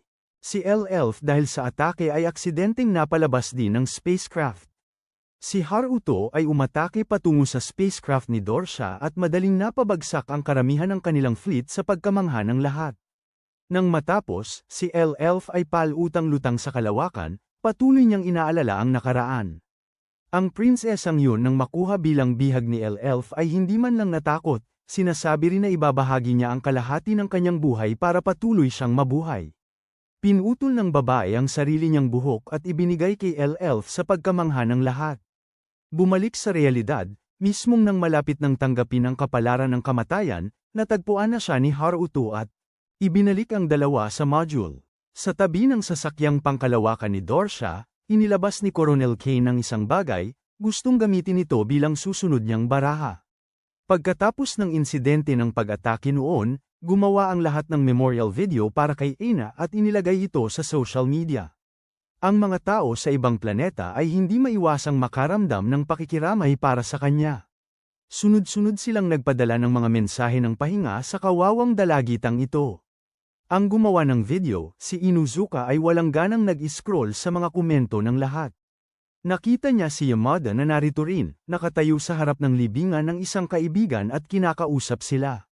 Sa isang silid sa paaralan, inoobserbahan ni L-Elf at pagkatapos ay binibigyan silang lahat ng impormasyon tungkol sa pagpoposisyon, artilleria, intelihensya, mga makina na kinokontrol mula sa pangunahing himpilan ng Dorsha. Tinanong ni L-Elf si Haruto kung sigurado ba siya sa pagpapahintulot na gawin niyang militar ang lugar na ito. Pakiramdam ni Haruto na ito ang pinakamahusay na paraan upang mabawasan ang bilang ng mga biktima. Pareho silang nag-uusap nang magkaroon ulit ng episode si Haruto, muling lumitaw ang mga pulang peklat.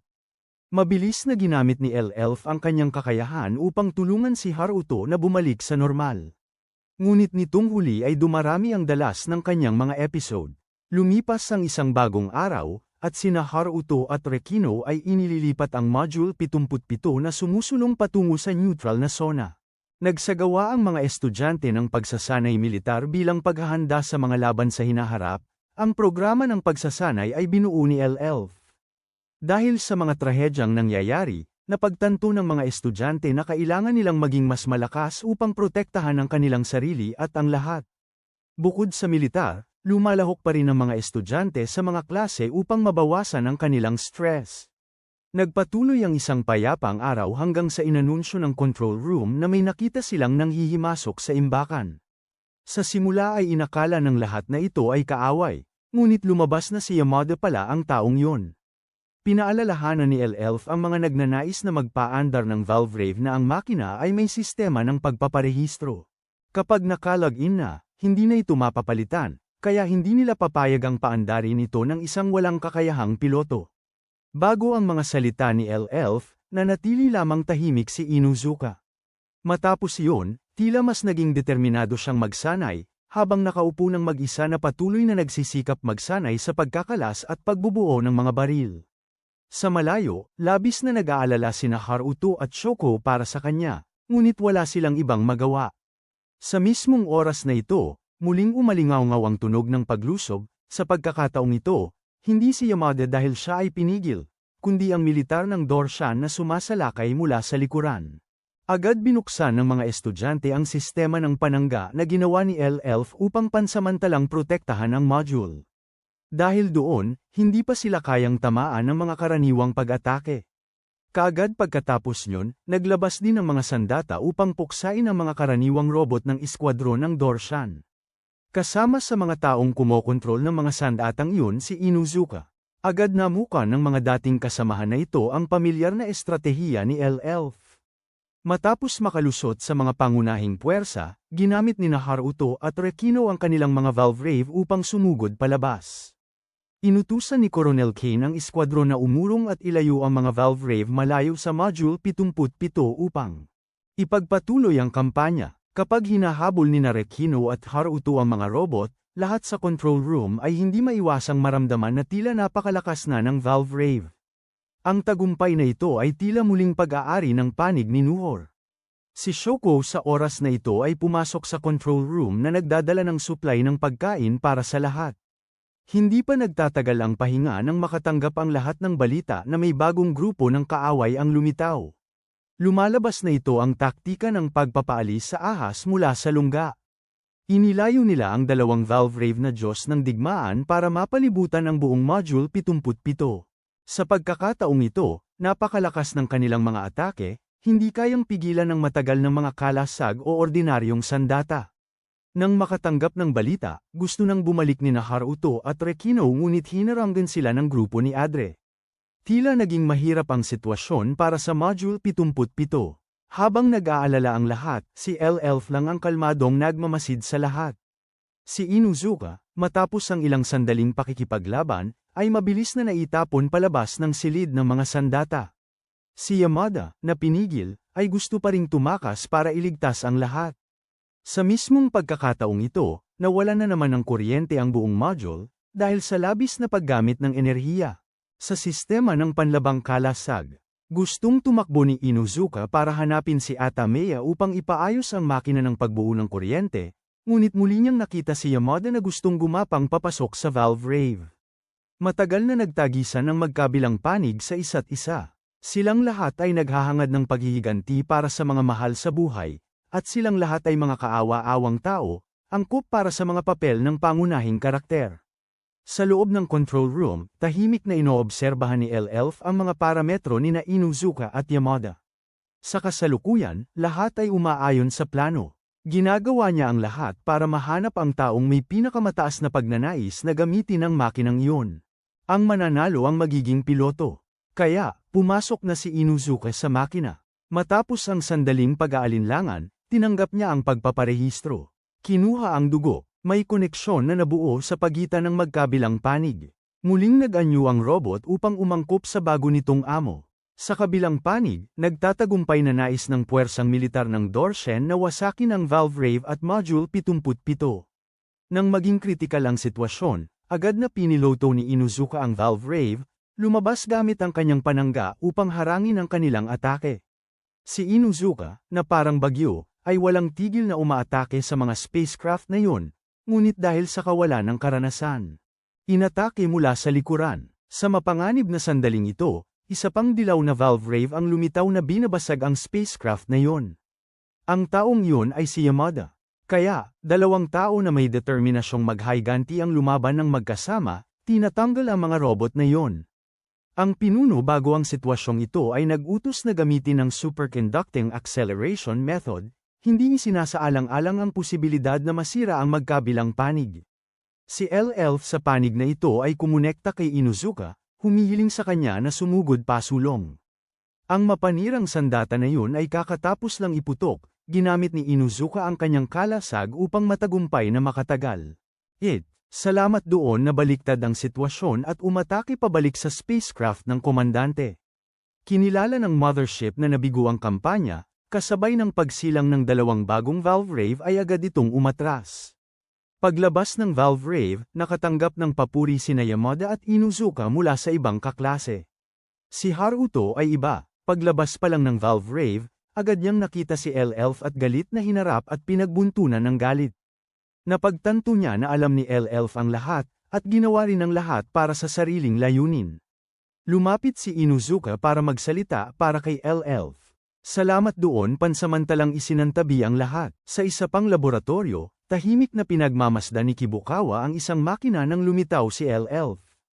Matagal nang nakilala ni L-Elf na ang taong ito ay kabilang sa militar ng JOR, at isang doktor sa pambansang laboratorio.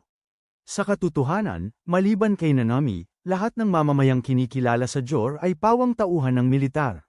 Sa labas, masayang nag-uusap pa rin ang mga estudyante. Hindi nila alam na isang nakakagulat na katotohanan ang kapapahayag pa lamang. Ang Module 77, kasama ang mga estudyante rito, ay orihinal na umiral dahil sa valve rave. Nabunyag ang katotohanan. Mula sa simula, talagang nais ng JOR na magpatupad ng neutral na patakaran upang maiwasang mapilitang maghanda ng sandata para ipagtanggol ang sarili. Ngunit dahil din dito, nagpasya silang bumuo ng sandata na kayang harapin ng isang buong armada at iyon ay ang valve rave.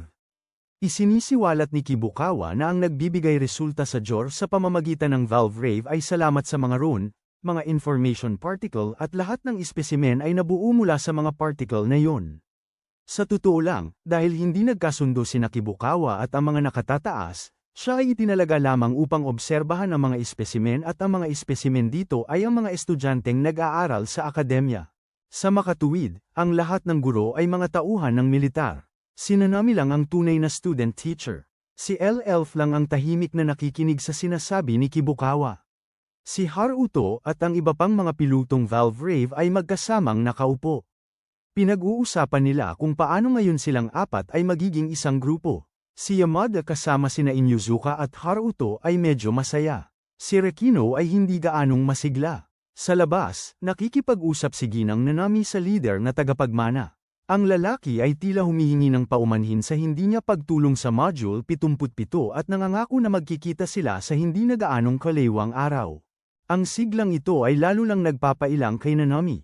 Nakausap na ni Shoko si Akira, o karamihan ay siya lang ang nagsasalita at sumasabay sa daloy ng usapan para kay Akira.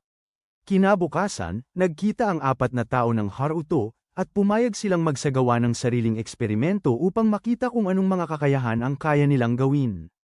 Agad na pinag-usap ni Yamada sina Inuzuka at Haruto tungkol sa isang bagay nang walang kaalam-alam si Rekino.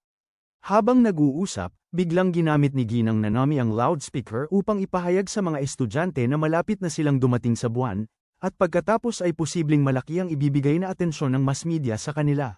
Nais ni Ginang Nanami na bumoto ang mga estudyante upang pumili ng presidente para sa bagong JOR, at ito ang Module 77. Agad na nagpakita ng interes at pananabik ang mga kaklase nang marinig ito. Mabilis na nangampanya si Nanami, natural, tulad ng isang potensyal na kandidato para sa tunay na posisyon ng pagkapangulo. Hindi lang siya, gusto rin ni Yamada na tumakbo sa pagkapangulo, patuloy na nagmamaneho kung saan-saan upang mang-alap ng boto.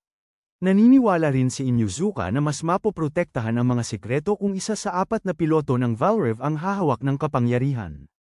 Agad na sinuportahan ni Haruto si Yamada nang marinig ang pagbanggit sa kanya, samantalang ang iba naman ay walang sinabi.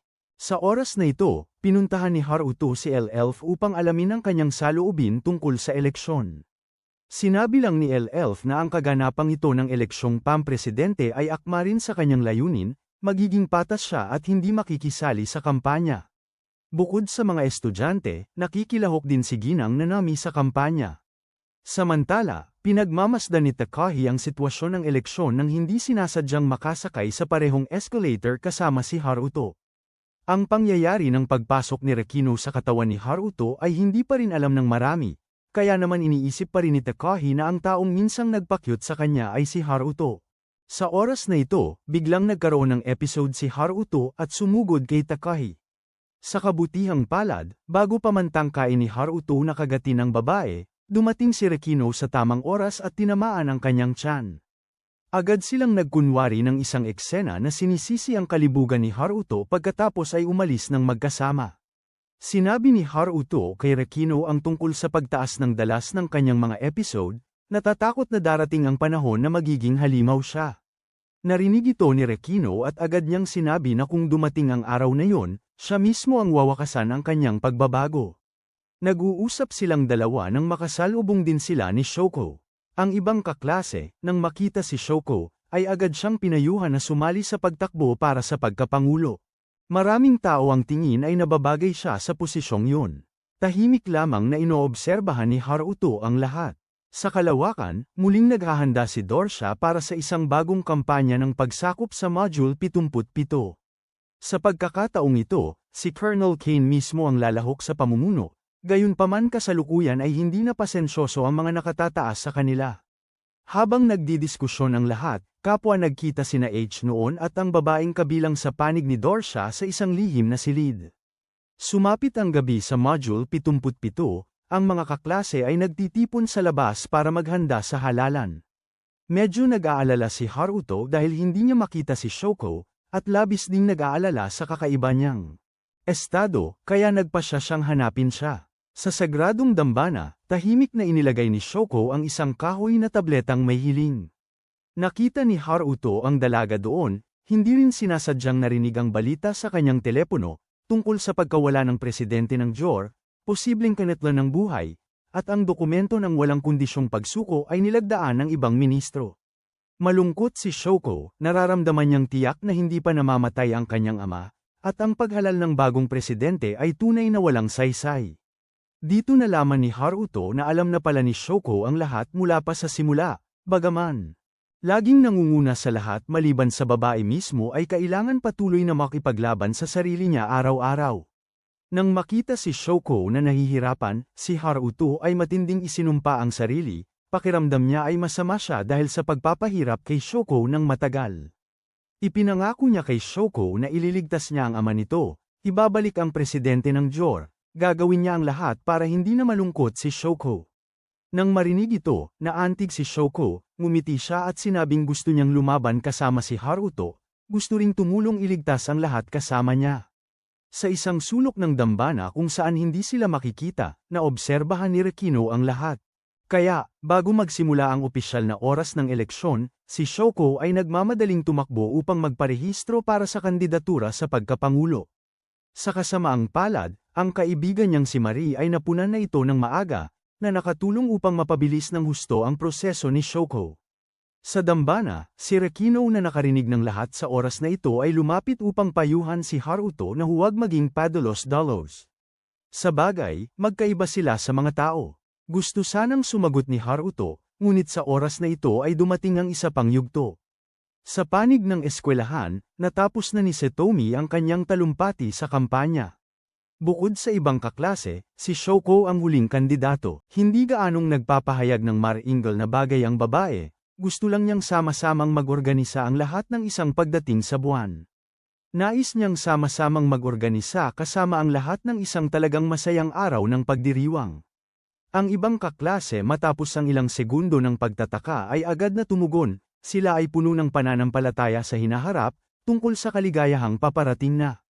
Malinaw na nauunawaan ni Shoko na sila ay nasa isang lubhang mapanganib na pasibong sitwasyon, madaling mabuhay o mamatay.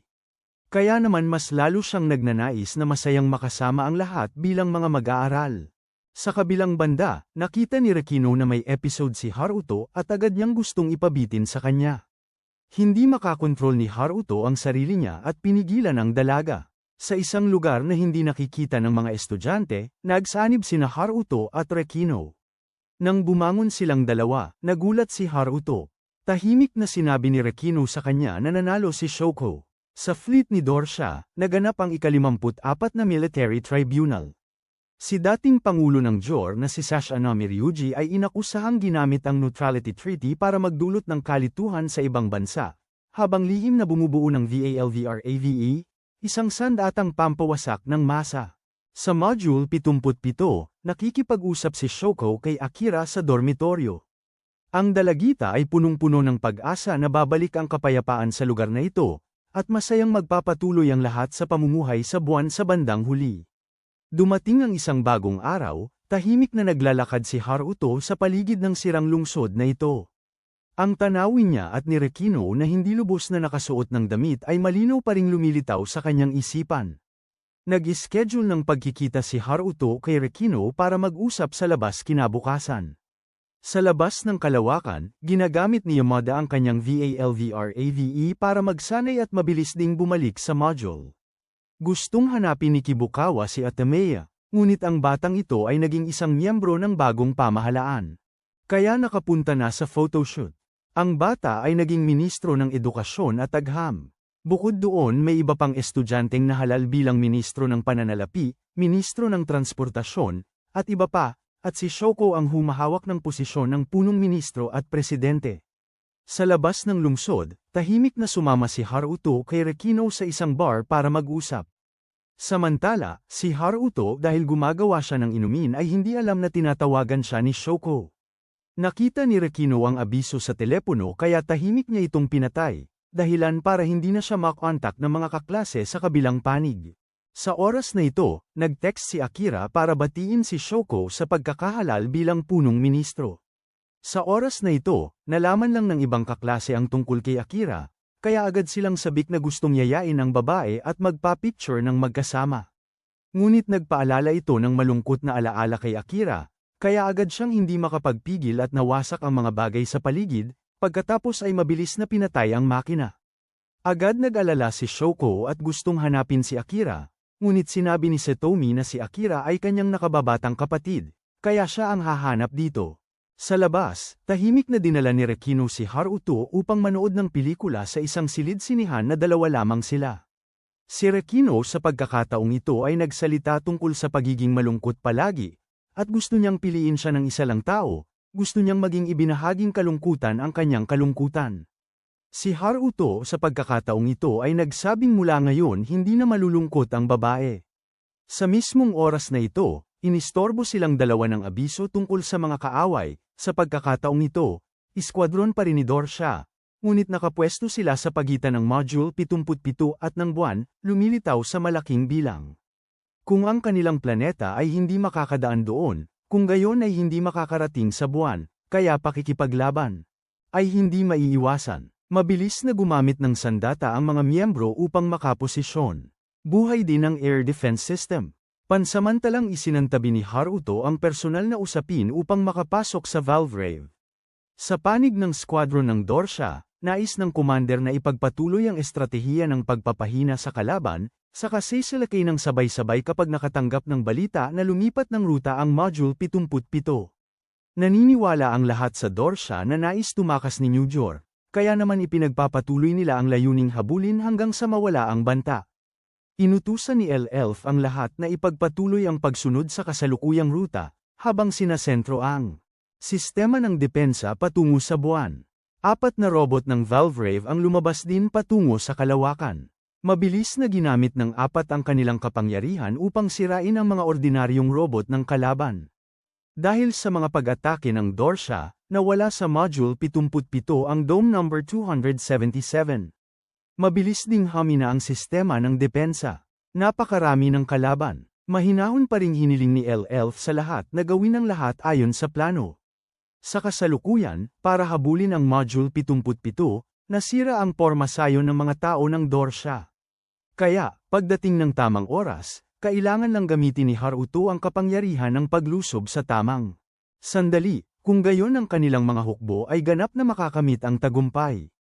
Matapos ang pagdidirekta ng misyon, pumunta si Elf upang ibigay kay Setomi ang plano tungkol sa kung ano ang maaaring mangyari. Nais niyang palitan siya ni Setomi sa paggawa ng mga bagay na ito. Sa oras na ito, binuksan ng eskwadron ni Dorsha ang linya ng komunikasyon sa Module 77, nais nilang makipag-usap sa punong ministro. Dinala ni Elf si Shoko sa Presidential Room upang isagawa ang palitan. Pagkaraan ng ilang sandali, nakakonekta na si Shoko kay Admiral Dahlias Wartenberg. Matapos ang maikling panimula, iprinoject ni Dahlias ang larawan ni Jiryuji sa screen at nagsalita tungkol sa ang kondisyon sa kamatayan. Nagulat si Shoko, agad niyang binanggit ang mga kondisyong pinagkasunduan ng tatlong panig na Ares, Dorsha at Module 77 tungkol kay Vavrev. Si Dahlias, nang walang maraming salita, ay agad pinahanda ang kanyang mga sundalo upang tapusin ang buhay ng ama nito. Gustong gawin itong bagong kondisyon upang makamit ang layunin. Sa labas, 4 na piloto ng Vavrev ang patuloy pa ring lumalaban. Sa loob ng negotiation table, sa lugar na hindi napapansin ng magkabilang panig, ang lokasyon ni Dahlias at Jiryuji, na siyang sentro ng kampanya, ay si Elf, na nangangahulugang. Nasa lugar din ang ama ni Shoko kung saan naghahanda si Haruto na magbigay ng pangwakas na atake. Sa labas, mabilis na lumampas sa limitasyon si Haruto at naghahanda para sa nalalapit na paglampas sa hangganan, sisirain ang lahat. Hindi niya alam na kung gagawin ito ay maaaring hindi rin makaligtas ang ama ni Shoko. Ipinaalala ni Elf kay Shoko na kung hindi nila gagawin yon ay mamamatay ang lahat. Sa control room, si Setomi, salamat sa iniwan ni Elf, ay pinapatakbo pa rin ang labanan sa isang matatag na antas. Sa negotiation room, patuloy na kailangan ni Shoko na mamili sa kanyang sariling mga pagpipilian sa sitwasyon kung saan napakaapurahan ng oras. Ipinipresenta ni Dahlias sa oras na ito ang kondisyon. Gusto nila si Vavrev. Kapag nakuha siya ay ligtas na ililipat ang mga estudyante at kanilang pamilya sa ibang bansa, habang ang ibang tao sa Jor ay kailangang umasa sa kanilang kapalaran. Pagkarinig ni Shoko nito ay agad siyang tumanggi, sa oras na ito ay 21% na lamang ang natitira hanggang sa pag-activate ng breakthrough. Habang nag-uusap ang dalawang panig, tahimik na inilabas ni Elf ang baril para sa sarili niya. Sa mismong sandaling ito, biglang ngumiti si Jiryuji nang may interes. Binati niya si Ryuji sa pagiging punong ministro tulad niya, tanging matatalo ni mga sundalo. Sa labas, si Haruto ay hindi pa rin nakagawa ng paglusob. Sinusubukan ni Ryuji na sabihin ang huling habilin sa kanyang anak. Matapos ang ilang minutong puno ng tensyon, narating na ni Haruto ang kanyang hangganan. Agad niyang ginawa ang paglusob sa kanaglunsad ng matinding pag-atake patungo sa spacecraft ni Dorsha at gayon din sa pangunahing spacecraft kung saan nakatayo si Dahlias. Kaya, ang buong tagpo ng wakas ni Ginoong Ryuji ay naka-project lahat sa screen para masaksihan ni Shoko. Sumisigaw siya sa sakit habang umiiyak, samantalang sa labas, masayang nakangiti ang mga estudyante. Si Setomi ay mahinahon at mabilis na nag-utos sa lahat na mabilis na ilipat ang Module 77 patungo sa buwan. Sa silid ng Pangulo, tahimik lang na hinayaan ni Elf si Shoko na labis na umiyak. Sa labas, sa pag-aakalang tapos na ang labanan, biglang lumitaw si Colonel Kane kasama ang sasakyang pangkalawakan, direktang sumalpok ng diretso sa kanilang module mula sa ibaba. Hindi sila nag-atubiling umatake ng mabangis sa loob habang hindi pa nakabalik ang mga valve raves. Nakapasok na ang kalaban, ngunit ang mga bagay na ito ay wala sa prediksyon ni Elf o sa iniwan niya. Sa kalawakan, ang mga valve raves na pinipiloto ni Inuzuka at Yamada ay inaatake. Hinimok ni Haruto si Rekino na ibalik siya sa Unit 1 para lumaban. Sa ngayon, nakapasok na si Colonel Kane at ang lahat sa loob ng Module 77. Maaari rin siyang makapasok dahil lubos niyang naiintindihan ang kanyang estudyanteng si Elf. Pagkabalik, agad na tumakbo si Haruto upang iligtas ang lahat. Sa pagkakataong ito, nais ni Rekino na mailigtas niya si Shoko. Napatigil si Haruto nang marinig ito. Pumasok siya sa valve rave ni Rekino at nagbigay ng pahiwatig na nais niyang magkasama ang dalawa at magpakasal pagkatapos ng laban na ito. Taong 211 sa ikatlong galaktikong bansa. Ang kwento tungkol sa taong 71 sa karaniwang panahon ay iniwan ni Rekino para sa isang batang lalaki. Isinasalaysay niya ang tungkol sa tagapagtatag ng Module 77 na nawalan ng maraming kasama sa labanan ng taong iyon nang harapin ang Magus. Sa kasalukuyan, nais ni Haruto na panagutan si Rekino habang buhay, dahil sa nangyari sa dambana noon. Ngumiti lang si Rekino at sinabing hindi siya maaaring magpaaitali kaninuman. Sikat siyang tao. Hindi na hinayaan ni Rekino na makapagsalita pa si Haruto, itinulak niya palabas si Haruto, nais niyang magpatuloy ito sa pagliligtas kina Shoko at sa lahat. Ang mga imahe ng paghihirap ni Shoko ay lahat pinagmamasdan ni Akira. Masakit para sa dalaga na gustong tawagan si Shoko, ngunit naaalala niyang tinanggihan niya si Shoko dati. Maya-maya, pinapaalalahanan ni LL si Shoko na dapat lumabas at magpatuloy. Huwag hayaang mawalan ng kabuluhan ang pagkamatay ng kanyang ama. Tumawag si Haruto at nalaman niyang ligtas pa rin sina LL at Shoko sa loob ng paaralan. Gusto niyang makipagtulungan kay LL para paalisin si Dorsha mula sa Module 77. Hindi gaanong nagsalita si LL at nakipag-appointment sila sa gym number 2. Bago ibaba ang tawag, hindi nakalimutan ni Haruto na aliwin si Shoko na mananalo sila. Pagkatapos patayin, hiniling ni Shoko kay LL na huwag sabihin ang totoo kay Haruto tungkol sa kanya nang hindi direkta sa control room na magulo tulad ng nagkakabuhol na mga sinulid, nakapasok ang mga puwersa ng kalaban sa humaharang sa pinto. Ang spaceport ay matinding nawawala ng enerhiya. Sa susunod na oras, direktang susugod ang puwersa ng kalaban sa eskwelahan. Nang makita ang mga drill na direktang bumubutas mula sa ilalim pataas, agad tumakas ang mga estudyante. Ngunit sa mismong oras na ito, patuloy na bumubuga ng gas ang makinang nagbubutas, dahilan para ang sinumang makaamoy nito ay agad mawala ng hininga at bumagsak.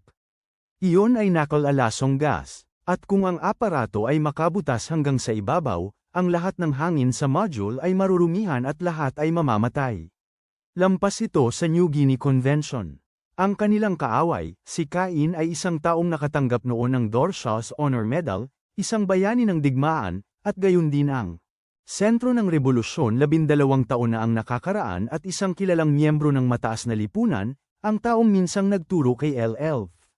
Sa panig na ito, sina Kibukawa, Otemeya at ilang kasabwat ay pinipigilan ni Kain at ng kanyang mga estudyante. Maagang napansin ni Kain na tila si Kibukawa ay may karanasan sa militar, kaya't inutusan niya itong pigilan bago mabilis na umalis. Sa labas, nais ni Rekino at Yamada na bumalik upang tulungan ang lahat, ngunit sila ay inaatake ng mga robot ni Dorsha na naglalayong pigilan sila. Nagbalangkas si Inuzuka ng isang plano gamit ang kanyang sarili bilang panangga para kina Rekino at Yamada upang umatake upang dalhin ang lahat. Tatlo mabilis na nakabalik ng ligtas. Sa kabilang panig, mabilis na tinawagan ni Satomi si Shoko, nagmamakaawa na iligtas ang kanyang kapatid na si Akira. Lumabas na dahil sa pambubuli sa paaralan noong bata pa. Takot na takot si Akira lumabas, kaya siguro ngayon si Shoko lang ang makakatulong sa batang babae na yun na umalis doon at makapunta sa isang ligtas na lugar. Naririnig ni Akira ang lahat gamit ang camera, agad siyang nag-text kay Satomi na huwag siyang kontaken, habang kino-contact din si Shoko na huwag siyang paalisan dito. Sa kabilang panig, bumuo si LL ng plano para sa kanilang dalawa na magtago sa makina saka atakihin ang kalaban. Parang isang Trojan horse. Pagpasok pa lang ng dalawa sa silid ng mga sandata, ang mga estudyanteng walang buhay na nakalutang sa ere ay nagpatakot sa lahat. Naghihintay na si Kain doon, nais niyang personal na harapin sila bilang isang seremonya ng pagtatapos para sa kanyang estudyanteng nalihis ng landas. Sa labas ng espasyo, nang makita ang Valvraves na nagbabalak umatras, agad na nag-utos ang eskwadron ni Dorsha na mabilis silang habulin. Inilabas nila ang kanilang bagong sandata, na nagpapataas ng temperatura ng Valvraves at nagdudulot upang maubusan sila ng enerhiya. Dahil sa sitwasyon ni Yamada, napagtanto ni Inuzuka at Rekino sa panahong ito na ito ay isang bitag. Lumalabas na naunawaan na ni Kain ang kahinaan ni LL at nahulaan din ang lahat. Nais niyang gamitin ang Valvrave upang pagsilbihan ang kapakanan ng kanyang angkan at bansa. Nagmamadaling sumugod si Haryudo na gustong umatake ngunit mabilis siyang tinamaan ng baril ni Kain at tumalsik palayo. Dahan-daang tinitingnan ni Kain si Haryudo na mabilis na gumagaling, Sa kanya natukoy na ito ang ikatlong henerasyon. Sumugod din si El-Elf para umatake ngunit mabilis din siyang madaling napigilan ni Cain. Palala ng palala ang sitwasyon, patuloy pa ring umaakyat ang drilling ship, ang valve rave sa labas ng kalawakan ay napapalibutan, ang lahat ay tanging panalangin na lang sa mga Diyos ang alam. Si El-Elf, pagkatapos dumanas ng matinding pinsala sa kamay ni Cain, ay unti-unting naramdaman na wala ng pag-asa para sa kanila. Ngunit sa oras na ito, si Haryudo, pagkatapos makabawi, ay agad ginamit ang kanyang katawan upang pigilan si Cain para makalikha ng pagkakataon upang makatakas si El-Elf. Naniniwala siya na tanging si El-Elf lang ang makakapagligtas sa lahat. Kalmadong pinanood ni Cain si El-Elf na umalis, espesyal niya itong inihanda para sa ibang tao. Tunay nga, paglabas pa lang, si El-Elf ay pinalibutan na ni Adre, na nananatili pa rin ang pagkahumaling na gusto niyang mapasailalim si El-Elf sa kanyang kapangyarihan. Balik sa panig ng eskwelahan, tumanggi pa ring umalis si Akira, na nararamdamang mas gugustuhin pang mamatay kaysa umalis. Sa labas, natapos agad ang pagbabasa ni Shoko at wala na siyang pakialam doon kundi tumakbo upang hanapin si Akira. Sa labas ng kalawakan, nakuha na ng sasakyang pangkalawakan ng Qvir si Rekino, kaya't nawala na ang lahat ng valve raves. Ang mga babae sa control room ay desperadong makikipag-ugnayan lamang kay Haryudo. Sa labas, habang tumatakbong parang baliw ay sinisigawan ni Shoko si Akira dahil hindi sila nito itinuturing na kaibigan. Sa kabila nito gusto pa rin ng babae na hanapin si Akira upang makaligtas kasama niya. Ngunit sa mismong oras na ito, ang kinatatayuan ni Shoko ay eksaktong lugar kung saan sumusulong ang dulo ng drill ng kalaban. Unti-unting kumalat sa hangin ang lason na usok. Ginawa ni Akira ang lahat ng paraan ngunit hindi niya mailigtas si Shoko mula sa malayo. Sa mapanganib na sitwasyon, nilampasan ni Akira ang sarili upang makalabas sa kulungan na siya mismo ang gumawa para hanapin si Shoko. Sa kabila nito, napalibutan na ang kinaroroonan ni Shoko ng bumabagsak na pader. Habang desperado, aksidenteng nakahanap si Akira ng isang natitirang robot na valve rave sa ilalim ng lupa. Hindi siya nag-atubili na pumasok sa robot pagkatapos ay ipinarehistro ang sarili. Dahil dito, matagumpay na nailigtas ni Akira si Shoko at dinala silang dalawa palabas. Kasabay nito, ginamit din ni Akira ang sarili niyang valve rave upang pigilan ang pag-usad ng drill. Sa ibabaw ng lupa, salamat doon, sa pagkagulat ng lahat, nandoon pareho ang mga puwersa nila at ang puwersa ng kaaway. Ang higanteng drill ay kinontrol ni Akira kaya't pinagalaw niya ito pabalik sa ilalim ng lupa. Tapos, hindi nakalimutan ni Akira na asikasuhin ang lahat ng robot ni Dorsha, pinag-atake niya ang mga ito sa isa't isa. Sa pagkakataon ng kaguluhan, nakatakas si El-Elf mula sa pagkakapalibot at pagkatapos ay itinulak si Haruto, sabay silang sumulong patungo sa kanyang valve rave. Pagpasok sa valve rave, hiniling ni El-Elf kay Haruto na mabilis na gamitin ang pagkakataong ito upang tapusin si Cain, bagamat labag sa moralidad. Ngunit upang protektahan ang bansang ito, buong determinasyon pa rin siyang lumusab. Matapos ang sunod-sunod na putok ng baril, pareho silang nagulat na makitang hindi pa rin nalilipol si Cain, ngunit sa halip ay buo pa rin siyang lumalabas. Agad pagkatapos nyon, ang kanyang katawan ay naglalabas ng kakaibang kulay asul. Diretso si Cain patungo sa pinakalalim na palapag ng Module 77, nakaharap sa higanteng robot na laging sinasaliksik ni Dr. Kibukawa. Akala ni El-Elf ay hindi magagamit ang robot na yon, ngunit sa kakaibang bagay na taglay ni Cain, naiiba ito. Si Haruto sa pagkakataong ito ay gulat na napatingin sa kanyang valve rave.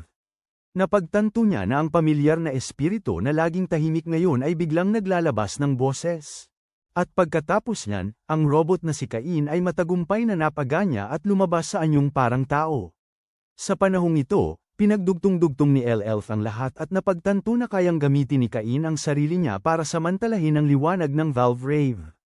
Ibig sabihin, hindi talaga tao si Cain. Sa paglipat sa huling tagpo, nakikita natin ang nakaraan, kung saan buo pa ang mga mata ni Cain habang nakangiti kasama ang pinuno ng Dorsha. Mula rito, nabunyag ang katotohanan tungkol kay Cain at ang kwento tungkol sa nakaraan. Siya at ang mga katulad niya ay tinatawag ang kanilang sarili na Magi East, mga taong nagmamanipula sa mundo mula sa anino. Pagtatapos ng bahagi 1, Ang kwento tungkol sa mga tao at Magi East ay magpapatuloy pa sa susunod.